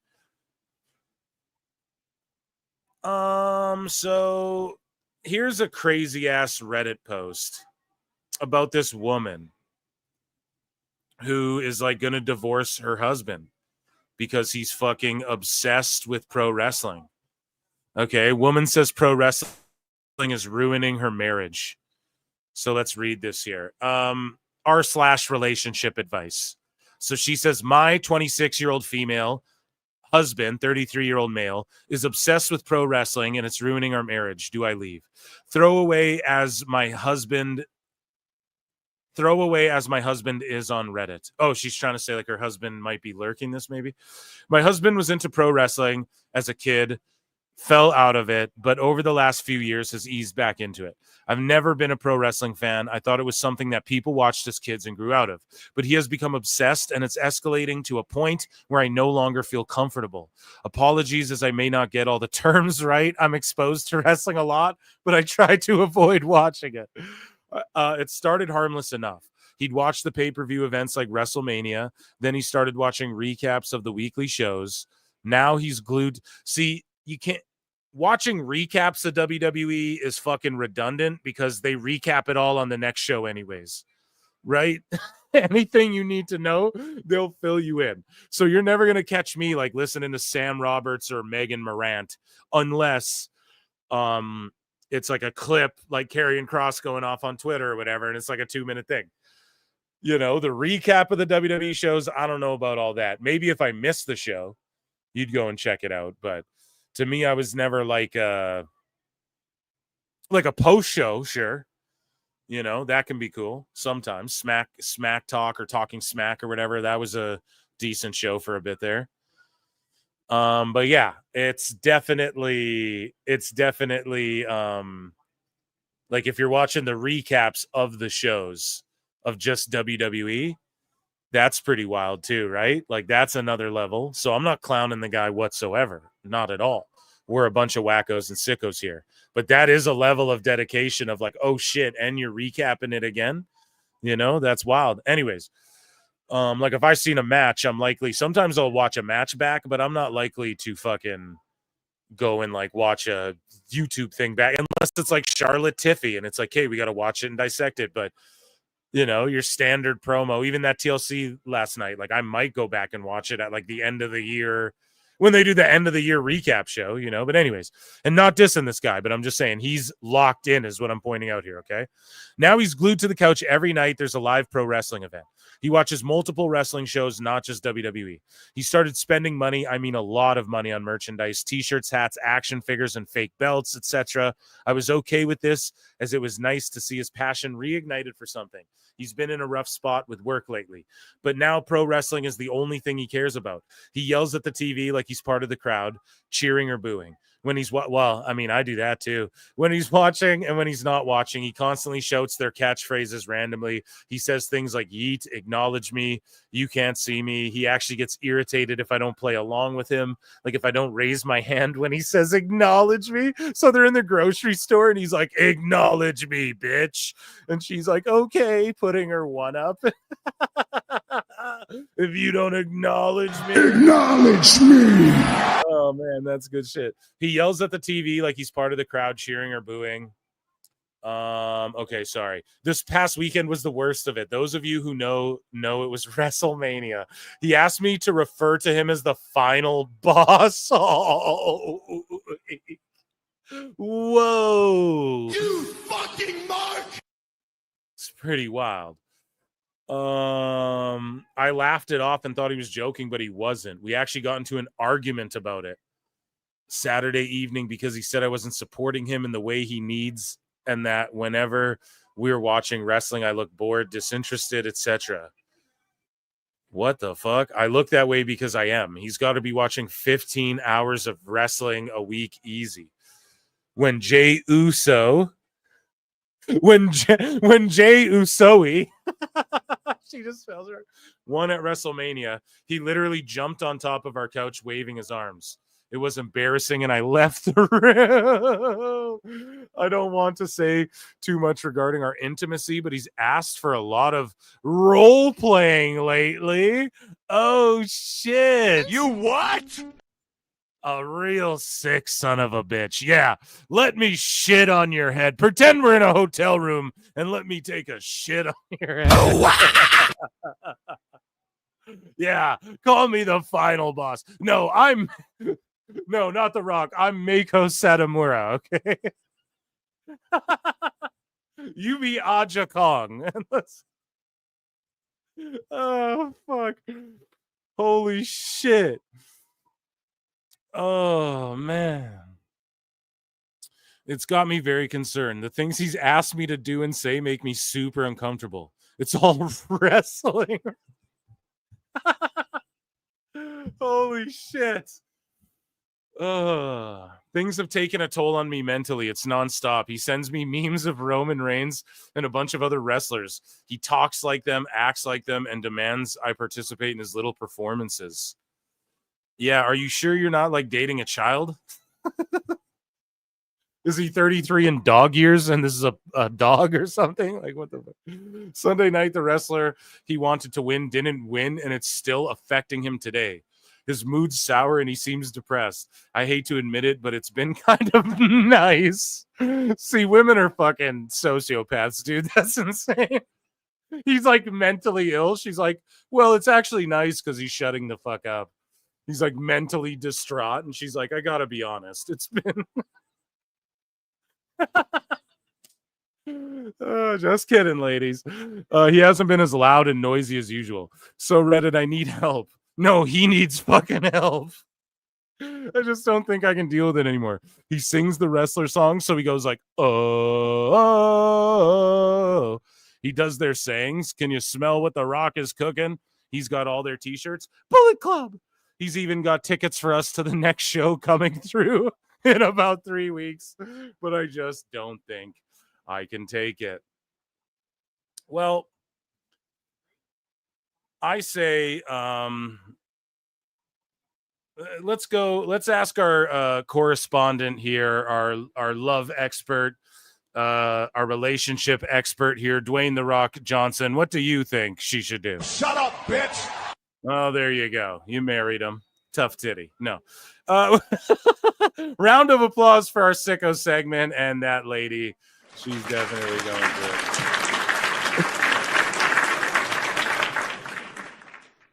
Timothy for $20 says, I was brushing my teeth when the Reddit story was mentioned. It's complete garbage. Nothing on Reddit is real. Oh, come on now, people. It's all fake garbage. Whoa, Timothy, she wasn't talking about you now, was she? No. Wrestling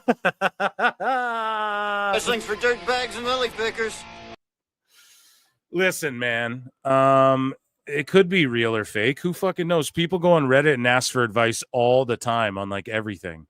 And there's subreddits where people are like, yo, I found this weird thing outside my house. What is it? And then other people are like, oh, it's this thing. And then they discover like where things came from and shit. You know, they sleuth out that Don't Fuck with Cats doc. It was all like Reddit and Facebook sleuthers, you know? So, yeah, a lot of it's bullshit. A lot of it's dumb. Yeah, but it's also good if you like just reading or I don't know, just take it with a grain of salt. There's a lot of fucked up videos on there, which I don't really like, fucks with my energy and stuff, you know? But yeah, I mean, it could be made up. Who knows if it is or isn't? If someone said that about an AEW fan, Timothy, you would be like fucking, you'd be laughing. You know what I mean? Ryan. You'd be like, oh, hell yeah. Dude looks like a lady. Well, you're saying that, but I don't know, dude. I'm dumb as shit. And like, here's the other thing. We don't know, man. It could be real. Like, you mean to tell me of all the wrestling fans, there's not one retard like that? Come on. There's one. There's one of us, right? Like, come on now. There's got to be at least one out there.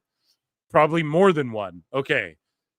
What are the odds? One's wife wrote some shit on Twitter. I mean, if you told me that was an AEW guy, I wouldn't be shocked either, you know? So that's all. We're just there is, and that's what scared me too. The IWC shows you're like, a lot of these people can fucking drive cars. These people work at banks. Like, these guys got jobs. Some of them are teachers. You know, it's a scary world out there. What do we got left? My good folks. We have flutes to get to tonight. Let's get some flutes in the chat. Let's get some flutes in the motherfucking chat. Okay, and I'm going to check in with chat and talk with you guys for a minute here. Because, yeah, we have Dave Glaze Meltzer, glazing the fucking rock. which is just funny because he's always boo-booing on Dwayne. Now he's glazing The Rock, just like Meltzer said he would. Meltzer said called it out, and he said he'd be glazing The Rock, and he fucking is. Because The Rock's lies made his lies seem like they were truths. You know? So I see all the flutes. Boo. Y'all notice that there's been way more ass since that Mickie James incident. SmackDown was very cheeky. I mean, yeah, dude, they're cheeking everywhere in WWE. They can't wipe cookies off their fat belly on their basement couch and their parents' couch. Oh, come on. That's not very fair to talk about me like that. I love Oreos. What's wrong?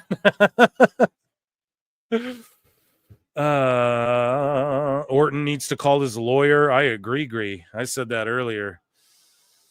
Leafs are still up 3-1. Yeah, the Oiler game tomorrow. So I got to lock in. I can't miss any fucking more playoff hockey.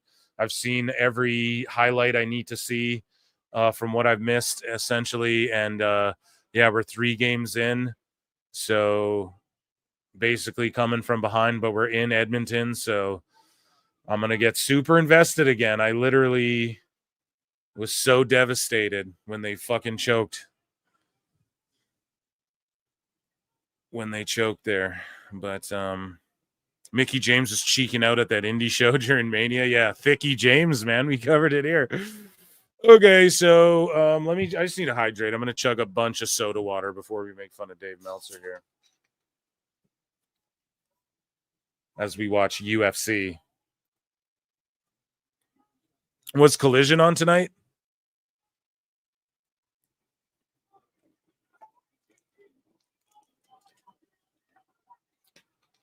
If it was, I got to throw it on later. And then tomorrow we get double episodes because they didn't do an episode of LFG.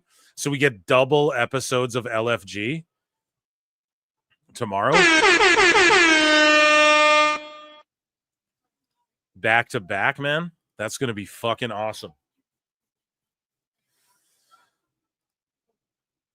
Gotta get hydrated. Yeah, I just want to chill, talk to you guys because we breezed through. I mean, over 3 hours, still an incredible show. I could end now, but I know you guys want flutes, so we're gonna flute it out, baby. And yeah, for my clip viewers, sorry, I know the clips have been lacking a bit. Well, they haven't. You guys have probably been like, pretty sure there's been clips every day, and I know. But yeah, I've been grinding like real fucking hard for what's been kind of happening in and around everything as of late. So everything's great. Everything's great over here. And the 2K content's coming right away. So what I wanted to do is I wanted to like download a few folks and like I really took the time to write out like rosters for a universe and do all this shit. Okay. I'm an Uber Mark. And I really took the time to like write out these tournaments that I'm going to have to crown champions. And it's all going to go on Twitch. So whether I'm doing commentary over it or not, it just depends if I decide if I feel up to like, because sometimes I like to save my voice, you know, but if I'm like, oh yeah, I'll jump on the headset and just do commentary while I'm playing Universe or doing whatever the fuck. And we're going to launch an online GM mode. That is coming, I promise, very soon. And it'll just be on Twitch, maybe YouTube as well. I'll stream to both or whatever I got to do, maybe just Twitch for some of it. So head over there. Collision was on late. They opened with Swerve being confronted by the Bucks. Then they sicked Vanilla Baby Blake on Swerve, and I was out. Yeah, so they got Christian Blake out there too. Like, that's not how you're going to get him over. Upstaging Ospreay, then having him lose to everyone. And people going, is that Ospreay? You know? I just seen on NHL Network Tony Khan's dad buying Edmonton Oilers. Yeah, that would be fucking hilarious.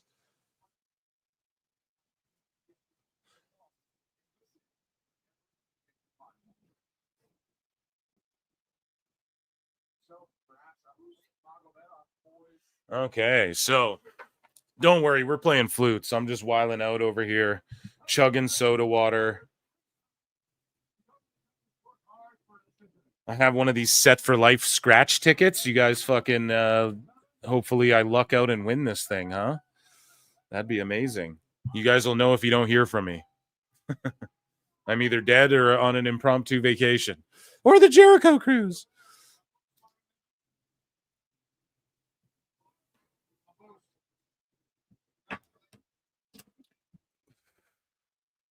Did the Habs beat the Bruins?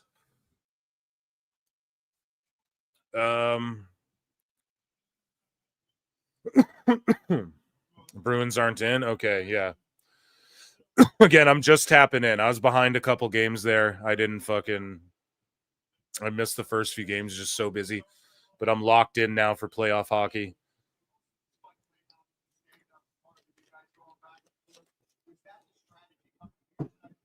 But I'm more on the West. Do live on Twitch and replay on YouTube. Thank you. I'll do that, okay? I will do that. Okay, so it is time for everybody's favorite segment in the premier pro wrestling live show in the entire land. The EST of pro wrestling live shows. Pro Wrestle Times here. Thank you all for being here. My name is Phil Marks, and I present to you everybody's favorite segment, and it is called Dave Meltzer's Dumb Moment of the Week.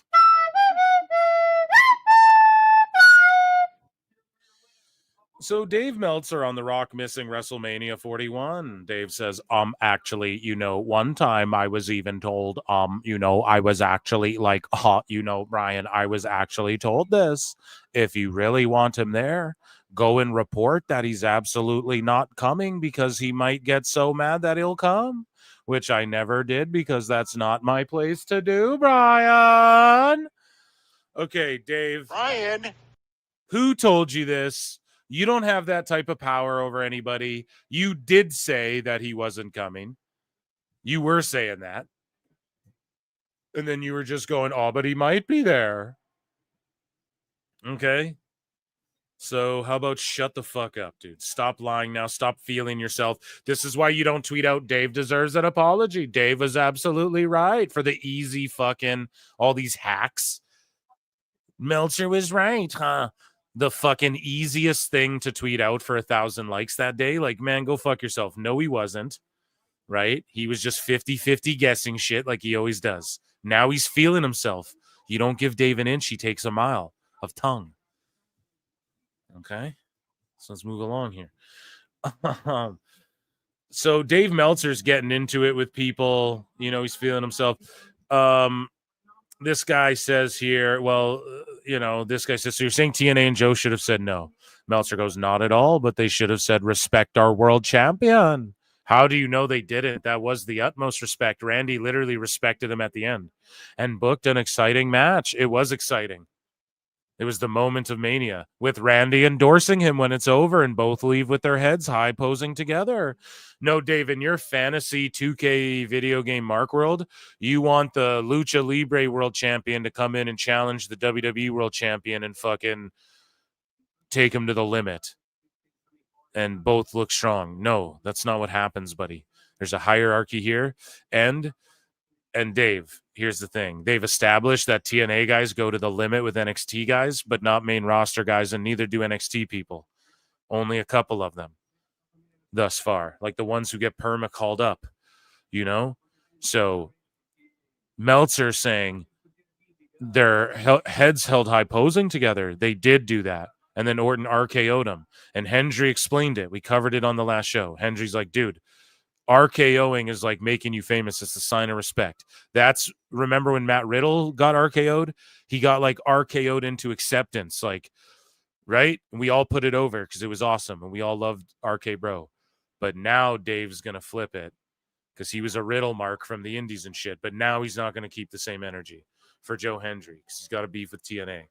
And ultimately, everything he says they should have did is what they did do. It's just they didn't go to the fucking limit. In other words, Randy actually giving him the rub. I think Randy knows what giving the rub is more than you, dumb fuck, Dave. Basically, the Javon match, except more competitive. Ending would have been fine if he was presented as competitive. No. He was somewhat competitive as well. That's the thing. For 4 minutes there, he was competitive. Right? And then this guy goes, nobody wanted a 12-minute Orton Hendry match. Dave goes, I thought Randy was the greatest worker of all time. But even not Randy at Mania should have been able to do 12 minutes with a blow-up doll. Listen to what the fuck Dave completely... he completely loses his fucking mind. Wrestling's not fake! Dave loses his mind here. Listen to the response. Dave's drunk, right? This guy says, nobody wanted a 12-minute Orton-Hendry match. Meltzer goes, I thought Randy was the greatest worker of all time. Well, according to you, it's Will Ospreay, you schmarmy fuck. And 2, who said he's the greatest of all time? And C, he goes, Dave goes, but even not. Randy at Mania should have been able to do 12 minutes with a blow-up doll, given Suzuki did that just fine this past week, and the Mania crowd would have eaten that one up. You fucking mark! He thinks the WWE Universe would have yeed over a blow-up doll match with Suzuki, who also took part in one of the worst wrestling matches of all time. Dave thinks people in WWE would have eaten up a wrestling blow-up doll match. He thinks that we're dumb fucks like Stupid him. Idiot! He thinks that wrestling fans are like babies clapping with keys being jingled in front of them like he is. I just can't believe this.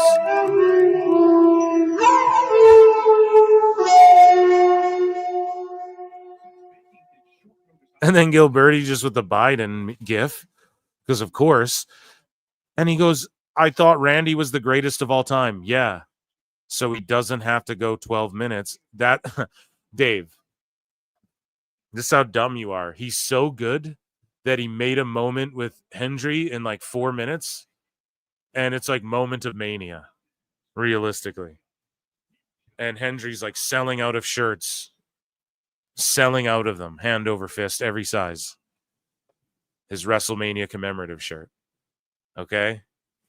Like Meltzer's fucking lost his shit. And he was actually not at Mania, but Brian Alvarez was.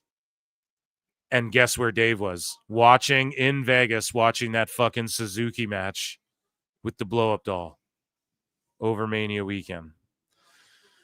So I responded to this and I was like, Dave Meltzer owes everyone an apology for this statement. And now my new thing is like, Meltzer owes everyone an apology because everyone was like, everyone should apologize to Dave. And it's like, no, fuck Dave. He doesn't deserve apologies, dude. No apologies. So yeah, Dave needs to apologize. This guy, Jason G from the SAT posts, $14.99, motherfuckers. Let's listen to Alvarez and Dave here, what they have to say. Whatever the story is, whatever the claimed story is, I mean, the fact is, if you look at a lot of WrestleMania, I mean, a lot of that was built towards for a long time. A lot of it made sense, and that Rock thing made no sense, and that Cena thing made no sense. And in what sense the Cena thing made no sense? I mean, the guy, we had a month of storylines about how he wanted someone's soul. We were like, what the hell is this guy talking about? That was only a week. That was a week. That was a week or 2 weeks. No, see, these are two fucking idiots. Oh, man, this is so good, guys. This is so good. Brian, it does make sense. Like, even though... what I can't stand is when people are like, why was Travis Scott even there? Because he is with Cena. It's a fucking celebrity, guys. It's just celebrities. Why was Dennis Rodman with fucking Hulk Hogan? Because he was there. He's there. Okay. Travis Scott's out there hanging out with Cena and The Rock in Hollywood at these elite parties doing this. They're in that world, that A+ list celebrity world. All of those names: Cena, The Rock, Travis Scott, A+ list names. Okay. That's why he's out there. So Brian is like, he's trying here a little bit, but he's also, I think he's wrong. But then Dave's also wrong by going, well, it was just 1 week. No, like, it is a thing that even Rock's bringing it up now. We'll go back to the soul. No, it was months, essentially. They replayed it. They talked about it. The commentary was getting it over. So they're both, because this is why, they're both just being dishonest. Both of these, well, okay, maybe Brian just doesn't. I think he thought that Dave was going to shit on this and take a victory lap because Dave's bullshit's not lining up. He's glazed Meltzer. He's about to glaze The Rock, okay? Because The Rock sort of put him over by accident because The Rock was lying in that Pat McAfee interview. It sort of put Meltzer over. So now, just like the Charlotte, he fucking hates Charlotte. He gives her match 1.75 stars. Even though wrestling's supposed to be a struggle where it seems like there's real heat, which is what Tiffy versus Charlotte was, and he gives it 1 1/3 star or whatever the fuck. Okay? Because he hates Charlotte. Same with Monet. He always makes sure that Monet's match is rated not as high as whatever the other women's match is on AEW. But he doesn't bury it completely because it's AEW. You guys get what I'm saying? Dave's obvious in his shit. Ospreay, he just throws the 5 stars out. Okay? And he claims that his stars are objective and that it's based on how the crowds moved in a match. When really his own coworkers laugh at Dave because he's jumping up clapping like a fucking child, like a baby seal, when Ospreay's doing the same flippy dumb spots that he does every fucking time. And they're all laughing at how stupid it is and laughing at Dave. And so it's not about how the crowd's moved, it's how he's moved, but he won't fucking admit that. Right? And so here he's going to glaze The Rock because he's now Rock's on his good side now because he kind of made Dave credible with their lies aligning. You guys get what I'm saying? Yeah, it was a month before the show. He showed up. It was in February. He showed up. He said, I want this guy's soul. We were like, what the hell is this guy talking about? Yeah. And then we had like another week of television and they replayed it. And it's like, what the hell is he talking about? And then you go to the show and the big story is The Rock tells John Cena to take this guy out. And he does. Why? I don't know. Because that's the one thing I give everyone, and I don't even care now that The Rock didn't bother to explain it before this Mania or show up at that Mania and explain it or whatever. They didn't do shit with that, and I agree. That shit should be explained. Why? Well, he wanted his soul. He wanted to take everything from him. Then go and say that. All you got to do is shoot a video from your private plane and send it in and just talk that shit and be like, we did it, whatever. Right? So that's where we should be shitting on is The Rock, I feel like. Never explained. Well, he never showed up again. It's not like that was the story. It's not like this was a long-term story. Exactly. That's my point. That's why people think there's got to be an issue here with Rock and Triple H because this is... No, you guys are putting it out there that there's an issue with Rock and Triple H. Now, earlier we were like, maybe there is something, blah, blah, blah, blah. I think if anything, Triple H and Rock are going to work everyone into thinking there's a problem there because The Rock, again, he was just bullshitting. And if you want to believe some of what The Rock is saying, then you have to believe what The Rock was saying about how Triple H is on all these calls. The Rock keeps saying that in interviews. Triple H, when we call Triple H and we're on the calls. So it's like half of it, like The Rock can't keep his bullshit, you know, like he's half working all the fucking time. Okay. And that's the problem with a lot of pro wrestling shit. And so Dave is also, he's like, well, that wasn't the story. He's trying to defend like The Rock's jumpiness of like getting in and out now, which is just fucking hilarious. It's not a Triple H book storyline because it makes no sense. There's no story. It's like, but they could have but here's the one thing though. It's like one beat to the fucking story. Like Cena jumped him. Okay, let's get that. And then Cody Rhodes should be out there like, Rock, I demand to know why or something. I agree. It should have happened before Mania. Okay. But with that being said, it's not like the soul thing is just completely gone if The Rock showed up tomorrow, but I will like humbug if he does. You know, like I'll be like, fuck out of here. I just don't want more convoluted bullshit where you're not going to show up. Like even when Brock was a part-time champ or when Roman's a part-time champ, they cook with way better stories, bro. You know, Rock, you're fucking up here. You didn't even defend that People's title.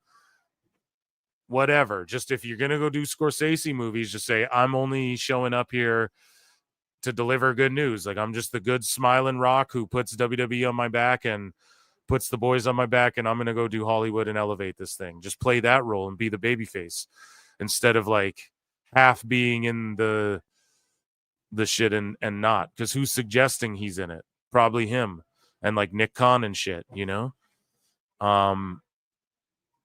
But according to The Rock, like this was all planned way in advance of like he's gonna be there, he's not gonna be there, etc. Like what shows he's gonna be at and not. And people are like, oh, they called him last minute. He's talking about like, bro, two months before they knew he wouldn't be at Mania. They didn't even have most of the matches set 2 months out. So if we're to believe The Rock, so that's the thing. I don't know if I believe The Rock on everything fully either, but it's an interesting topic of discussion, no less. Rock showed up and decided he wanted to do something, and they did it. And now it's like, I thought I was just going to, cause John Cena to turn heel after 25 years, and then I was going to disappear, and that's the story. It's like, that's not the story. But the thing is, what's happening? That was not Rock. That was John Cena. No, the decision that John Cena was going to turn. Okay, so you're telling me the day of the show, John Cena decided that he was going to turn that day. Yes. That's what you're telling me. Okay. Yes. So if he had... No, that's not true. That's not true on Chamber, and I'm going to explain why. Ready? I'm going to prove this wrong. Right here, PWT. Play this clip whenever they wonder why. Because Ari Emanuel went on Pat McAfee and was like, you need to be at Chamber. It'll blow you away. There's going to be something that blows you away. So either, well, what was that? What was he talking about? Just John Cena being there and winning the Chamber? Maybe that would have blown everyone away. What was this big thing he was talking about like months in advance on Pat McAfee? Clearly Cena's heel turn or The Rock showing up and someone turning heel. There was some shit going down that night. Everybody knew about it way in advance. Now, maybe if they kept it close to the pocket and they told your dumbass sources, oh, man, right at the night, and then they make a fake documentary again like they did about the Mania last year, like maybe, bro, but this just sounds like a work. Like your sources just don't know because they're not stooging all this shit. Okay? But it sounds like they knew some heavy shit was going down and Cena didn't need to be there. Or pardon me, The Rock didn't need to be there for Cena to turn heel, rather. Cena could have turned heel with or without Travis. It made way more sense with The Rock. What it sounds like is The Rock is being selfish with his Scorsese film again. That's what it seems like. And it seems like your sources don't realize that it's not as compartmentalized as you think. It's just being held close to the chest. That's my assessment of everything. Yeah, and Dave's working. The Rock's working, and because The Rock's working, Dave's worked in to think he was right for once. And it's fucking ridiculous. So let's continue along. Did not. Yes. Rock just spent weeks talking about wanting someone's soul. Yeah. So you're telling me the show, nothing was going to happen, and he wasn't going to do anything through Mania? That's why it was going to be. That was why it was going to be the second segment of the show. It was the second. That's why it was scheduled for the second segment. So what was going to happen?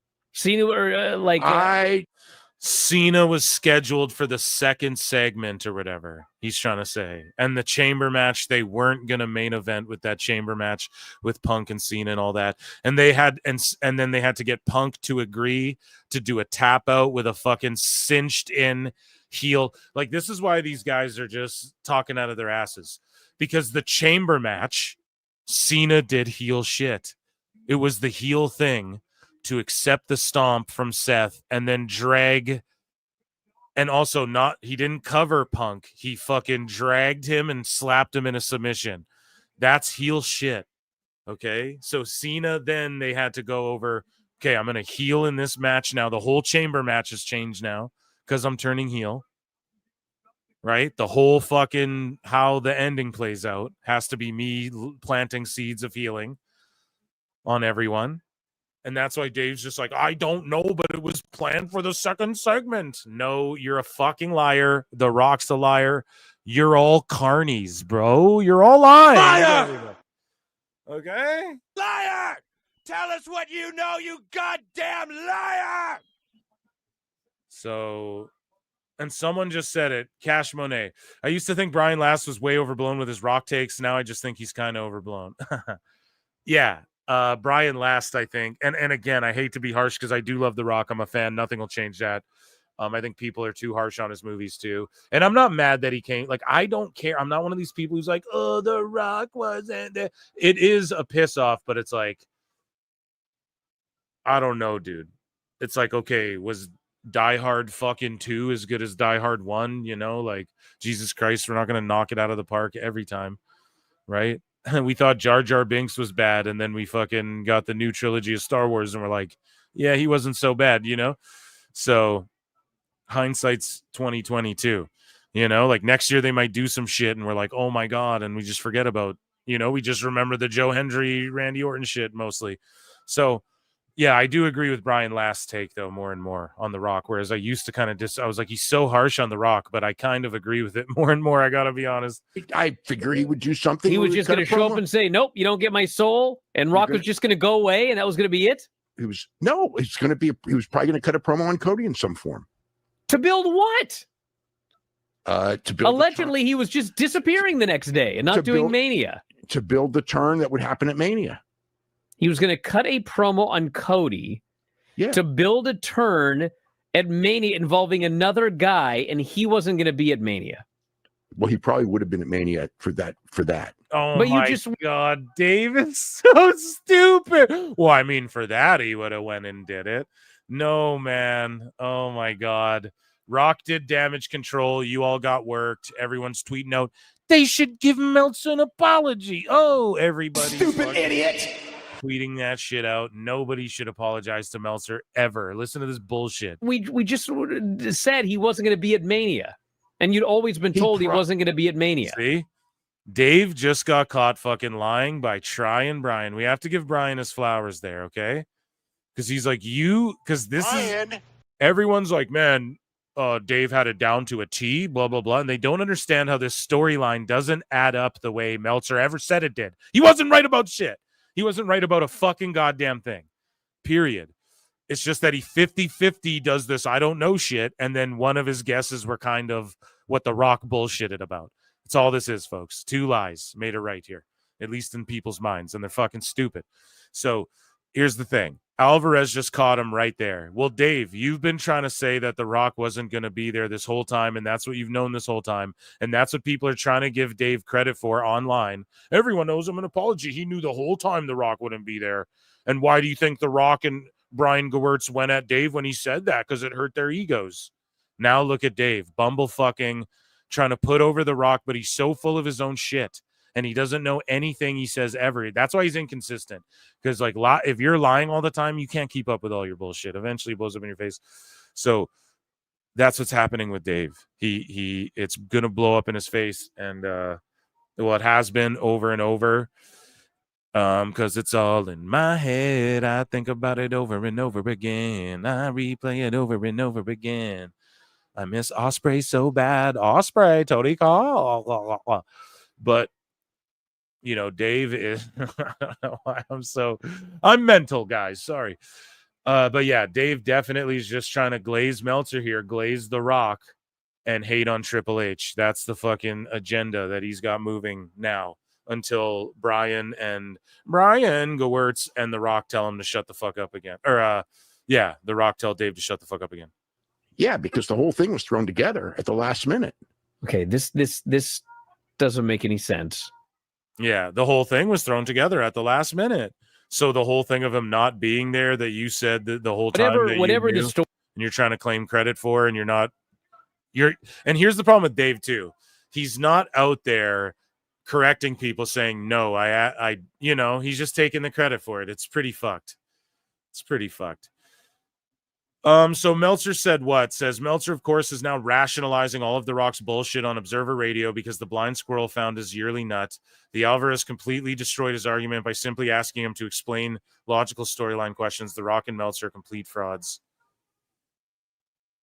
And Meltzer said what? Just called it. He knew this would happen too.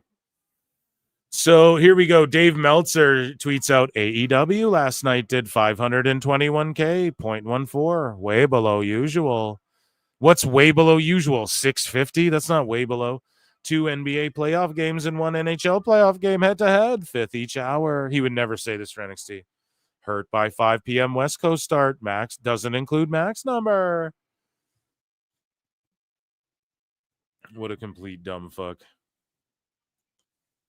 So then look at this. This guy goes, Dizzy Hogan says, dropped 160K from same time last year. Meltzer goes, and picked up how much from Max, Brian? How much did they pick up from Max, Brian? And then Switchblade's like, how much do you think they've picked up, Dave Meltzer? Keep in mind that the 2024 NBA All-Star game did between 52 and 152 on Max for a game that drew 5.5 total. How do you think a show doing 500K on cable is doing on Max? Fucking cooked his ass, bro. I got to retweet that. Cooked him. Cooked him right there. How much do you honestly think? Oh, yeah, and then I have this off screen here. I have Brian allegedly. Allegedly. Brian said this. Brian.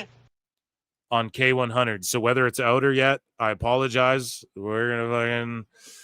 It's he's on K100 at some point. I don't know if it's out yet or not. But apparently this is Brian's assertion or take of what's going on here, okay? There's legit heat between Rock and Cody Rhodes. Cody fucked up Mania 40's original plans by pointing at Roman in a shoot instead of letting the Rock Roman happen. Apparently Cody went into business for himself there, okay? So Brian says Cody fucked up this isn't Brian's exact words. This is a summation of what he said. Cody fucked up Mania's 40's original plans, and Mania 41 was supposed to be Rock versus Cody, but Cody was campaigning backstage for Cena versus Rhodes. Apparently Cena versus Cody was supposed to be face versus face, and Rock was to distract Rhodes. Then Cena turns heel, but Rock wouldn't go ahead with it. So I don't know. Now, again, guys, the reason I bring this to the show, I don't know if that's what Meltzer explained to Brian off air to make more sense of it. I don't know. So listen into K100 whenever that drops. If it went live or whatever, shout them out. Check that out and shit. Keep your eyes peeled for a clip on that or whatever. But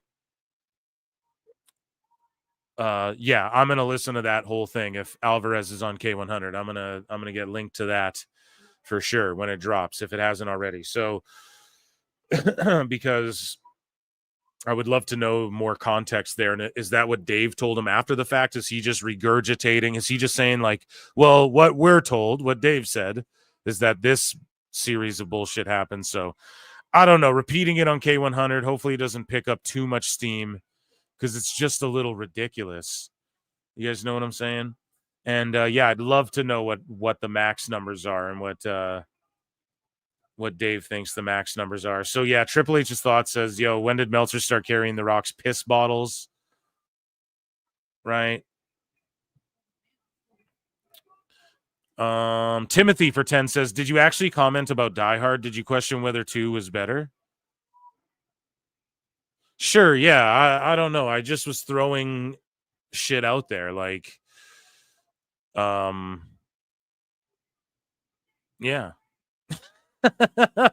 Big Die Hard fan there, Timothy. Yeah, I'm just throwing it out there. Like, name a sequel to a movie. I'm sure there's like one thing where you're like, oh, this wasn't as good as the original. You get, that's the point I was trying to make. Maybe I didn't convey that properly, but yeah, shut up fucking Bruce Willis. Go to Philmarks out. Yeah, guys, more like lists dropping. More shit like that. I was so behind. I didn't get to finish watching Daredevil till so late. I'm like, do I even keep reviewing this show? I did like a whole series breakdown with Christian DMZ or whatever, but yeah, I'm gonna have way more like just lists. I just have so much shit coming for there. It's gonna be really fun. Movies and stuff. Actually sounds more confusing than what we got. Cody fucked up Mania. He should fuck up Mania more often. Oh yes, Cody is at fault for cock blocking Rock and Rhodes. Get the fuck out. Doesn't include the 2 mil watching via Max. There's always an excuse with Dave. Yeah, exactly. Dave just fucked up immediately. He can't even take his victory lap properly. And I called it out and I stayed in the pocket, guys. When everyone's like, no, apologize to Dave. I was like, fuck that, dude. He gets no apologies, bro. None. Like, what do you mean? He didn't even get shit right, and I'm calling it now. He doesn't know what he's talking about. He fluked into the Rock's lies, you know? Anyways, moving along here. So John Cena reportedly made the call for his heel turn to happen at Chamber instead of Mania 41. Obviously, there was the decision about John Cena on the day of the show. This is what Dave says, on whether the turn was going to be that day or whether they were going to save the turn for Mania. That was John Cena's decision. He made the call to do it. I mean, Levesque makes the final call, but John Cena was the one. And then Triple H is on pods going, yeah, so I pitched to Cena. Well, why don't you go heel? Why don't we fucking do it? Again, man, they're just all completely being worked here. If you remember the day of the show, the segment with Dwayne was originally going to be after the first or second match. No, it wasn't. Why? Because some fucking nerd told you that? You saw a fake sheet in a Discord, Dave, and you thought it was? Prove that. That's because they were not going to be during the turn that night. The turn was going to be at Mania. And then John wanted to do the turn that night, so they moved the segment. That's why Ari Emanuel months in advance were like, you cannot miss that show. Elimination Chamber is going to be insane. Is that why, Dave, he was saying that? Or are you just fucking lying? So Dozer says, so what? It's been 6 years since AEW Dynamite has gotten 1 million views. And then Dynamite Dave goes, I guess what they are doing is only worth 185 million per year, Brian. Is up on their page, members only. So there you go, guys. Pimp shit. I got the plug with the K100. You guys already know. No. But for real, shout those guys out. And I really, really want to link. It's going to happen where I'm, me and Hughes even trying to link with Disco for a minute. I'm trying not to jinx anything, but it's been so long. It's like, fuck it. We'll just say it till it happens, But yeah. Thank you for that update. Check that out. So yeah, I guess it is, Dave. I guess it's worth 185 million to a bunch of dumb fucks at WBD. So Dave Meltzer gives us star ratings for WrestleMania Night 2. So he gave Io Sky, Bianca Belair, and Rhea Ripley a 5. Crazy. Drew McIntyre versus Priest a 4.25. Mysterio, Finn, Breaker, Penta a 4.25. Orton versus Hendry not rated. I refuse to rate it. What a fucking clown, dude. It's about how the crowd was moved, right, Dave? So 5 stars because the crowd was fucking popping huge and went insane. But your whole shit that you peddle, your lies don't add up, and I'm calling you out for it. They don't add up, so you didn't star rate it. Logan Paul versus AJ Styles, 3.5. Lyra and Becky versus Liv and Raquel, 2. Cena versus Rhodes, 1.75. Who knows where he comes up with the shit. So Dave goes, the theory is reportedly that Bad Bunny will be involved in a John Cena and Travis Scott tag team match, Brian. Jesus Christ. El Grande Americano being billed from the Gulf of Mexico at WrestleMania was reportedly a mistake as the ring announcer was given dated info. at WrestleMania. Dave, are you sure about that? I'm pretty sure they all joked about it on kickoff panels and on post shows and, everything. They talked about how it was the Gulf of Mexico again. So I don't know. I don't think they folded, dude. Or they did fold, but then they folded back the other way, right? So Meltzer said what? Tweets out, breaking. Dwayne Johnson loves wrestling. When it was made clear he wasn't going to be at Mania, he could always change his mind because he loves wrestling. I don't think people get that he loves wrestling. And also, did I mention that he loves wrestling and he studied The Observer? And here you go. Here's Meltzer said what? Better times. Here's Meltzer said what, posting some of his DMs. He goes, around 19 minutes into the new Observer, Dave is glazing Rock again. Did you know that Dwayne loves wrestling? When Rock came to Bad Blood. So Dave, we're going to listen to him glaze Rock now. Dewey. He's calling him Dwayne and Dewey and all this shit. Dwayne Johnson. Now it's Rock loves fucking wrestling. Oh, he loves it. He studied it. He studies us, actually, Brian. Well, I mean, he told me that when I met him. Yes, because you archived the history, bro. Meltzer archived the history. Now everybody does that. So we don't need you anymore because we don't need your lies. Just keep archiving the history and shut the fuck up about the rest.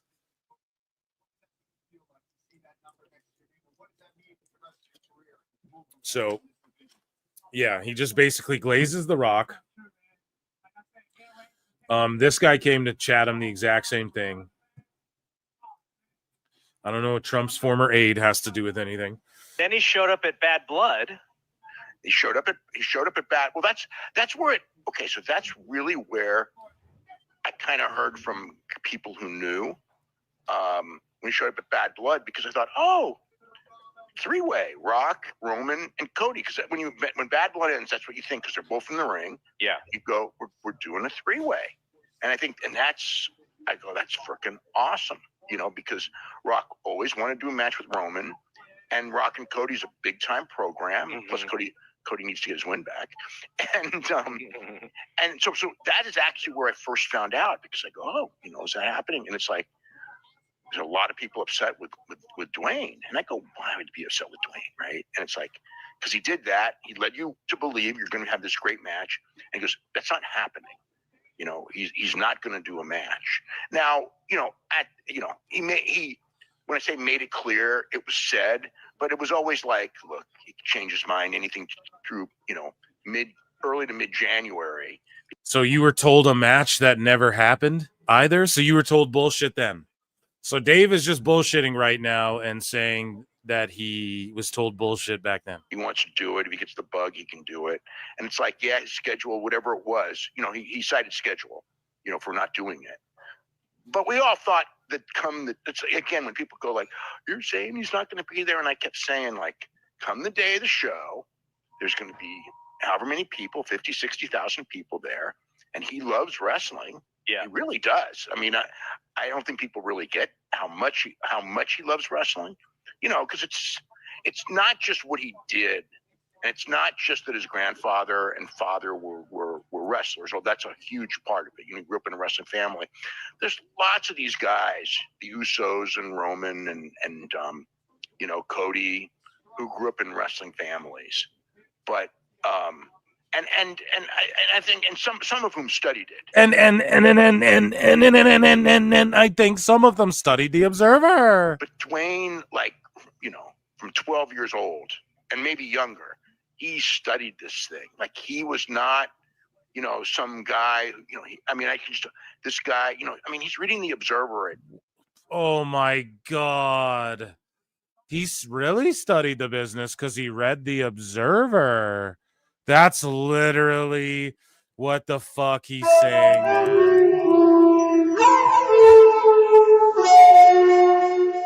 Talks all about the business. He read the Observer when he was 12. He studied the business. Like, he was not, some guy. He wasn't just like some guy when he was 12, Brian.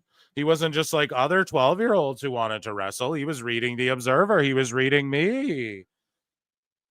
Now he's just glazing the fucking Rock, bro. You can't make this shit up, man. God damn it. Let's bring it back a bit. So that's a huge part of it. He grew up in a wrestling family. There's lots of these guys, the Usos and Roman and Cody, who grew up in wrestling families. But and I think, and some of whom studied it. But Dwayne, from 12 years old and maybe younger, he studied this thing. Like, he was not, some guy, this guy, he's reading the Observer, stealing his mom's Observers, and things like that, when he's like 12 or 13, and he's, I don't know if, he's.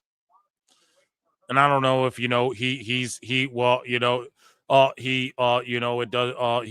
reading the Observer when he was 12.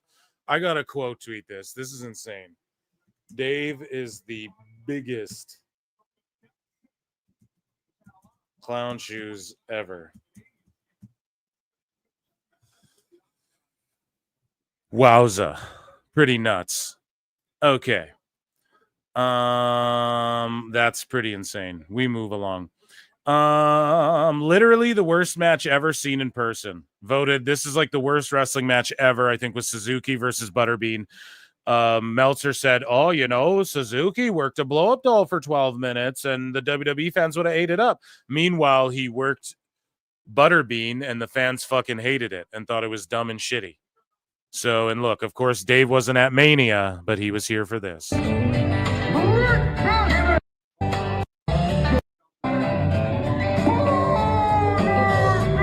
Butterbean couldn't even walk yet to do DDP yoga to fucking walk. And guess who's there? Dave fucking Meltzer. Can't make this shit up. Not at Mania, but he's there glazing, talking shit. And that, ladies and gentlemen, was Dave Meltzer's dumb moment of the week.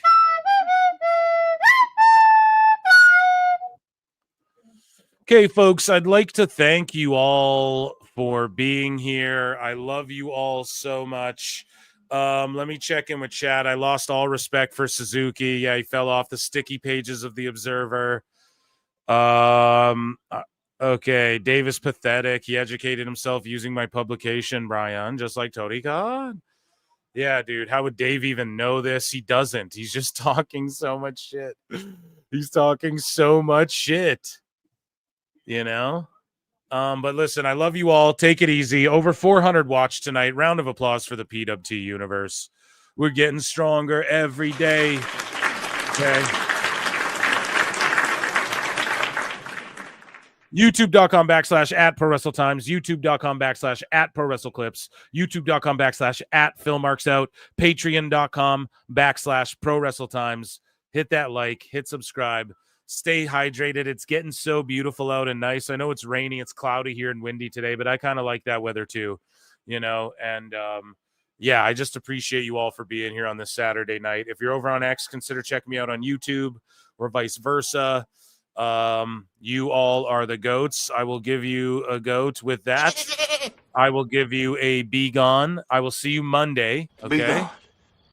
And yeah, Monday we'll do another live. And yeah, I'll try and do a member stream this week. We'll do like an AMA or something like that, okay? I appreciate you all. Until next time, I'll see you in the Upside Down. I hope you guys had fun tonight. I sure did. Peace.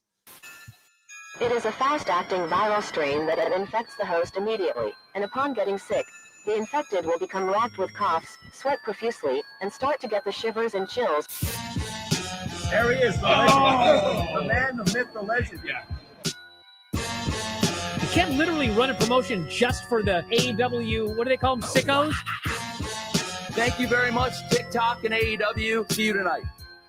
Tony Khan started telling people there's no such thing as long-term booking anymore. It's week to week. The best guys, Tony Khan. We just secured the bag. It's not like I tried to be a character. It was just sort of happened naturally. But it was never something I intended. It was just something that happened because the wrestlers asked me to do things in matches, and I do them.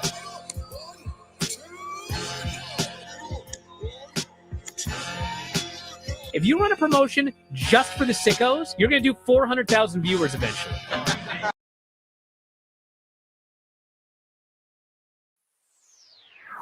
I look and see it's not just me. Jack, why do you insist on doing this dumb internet shit on TV?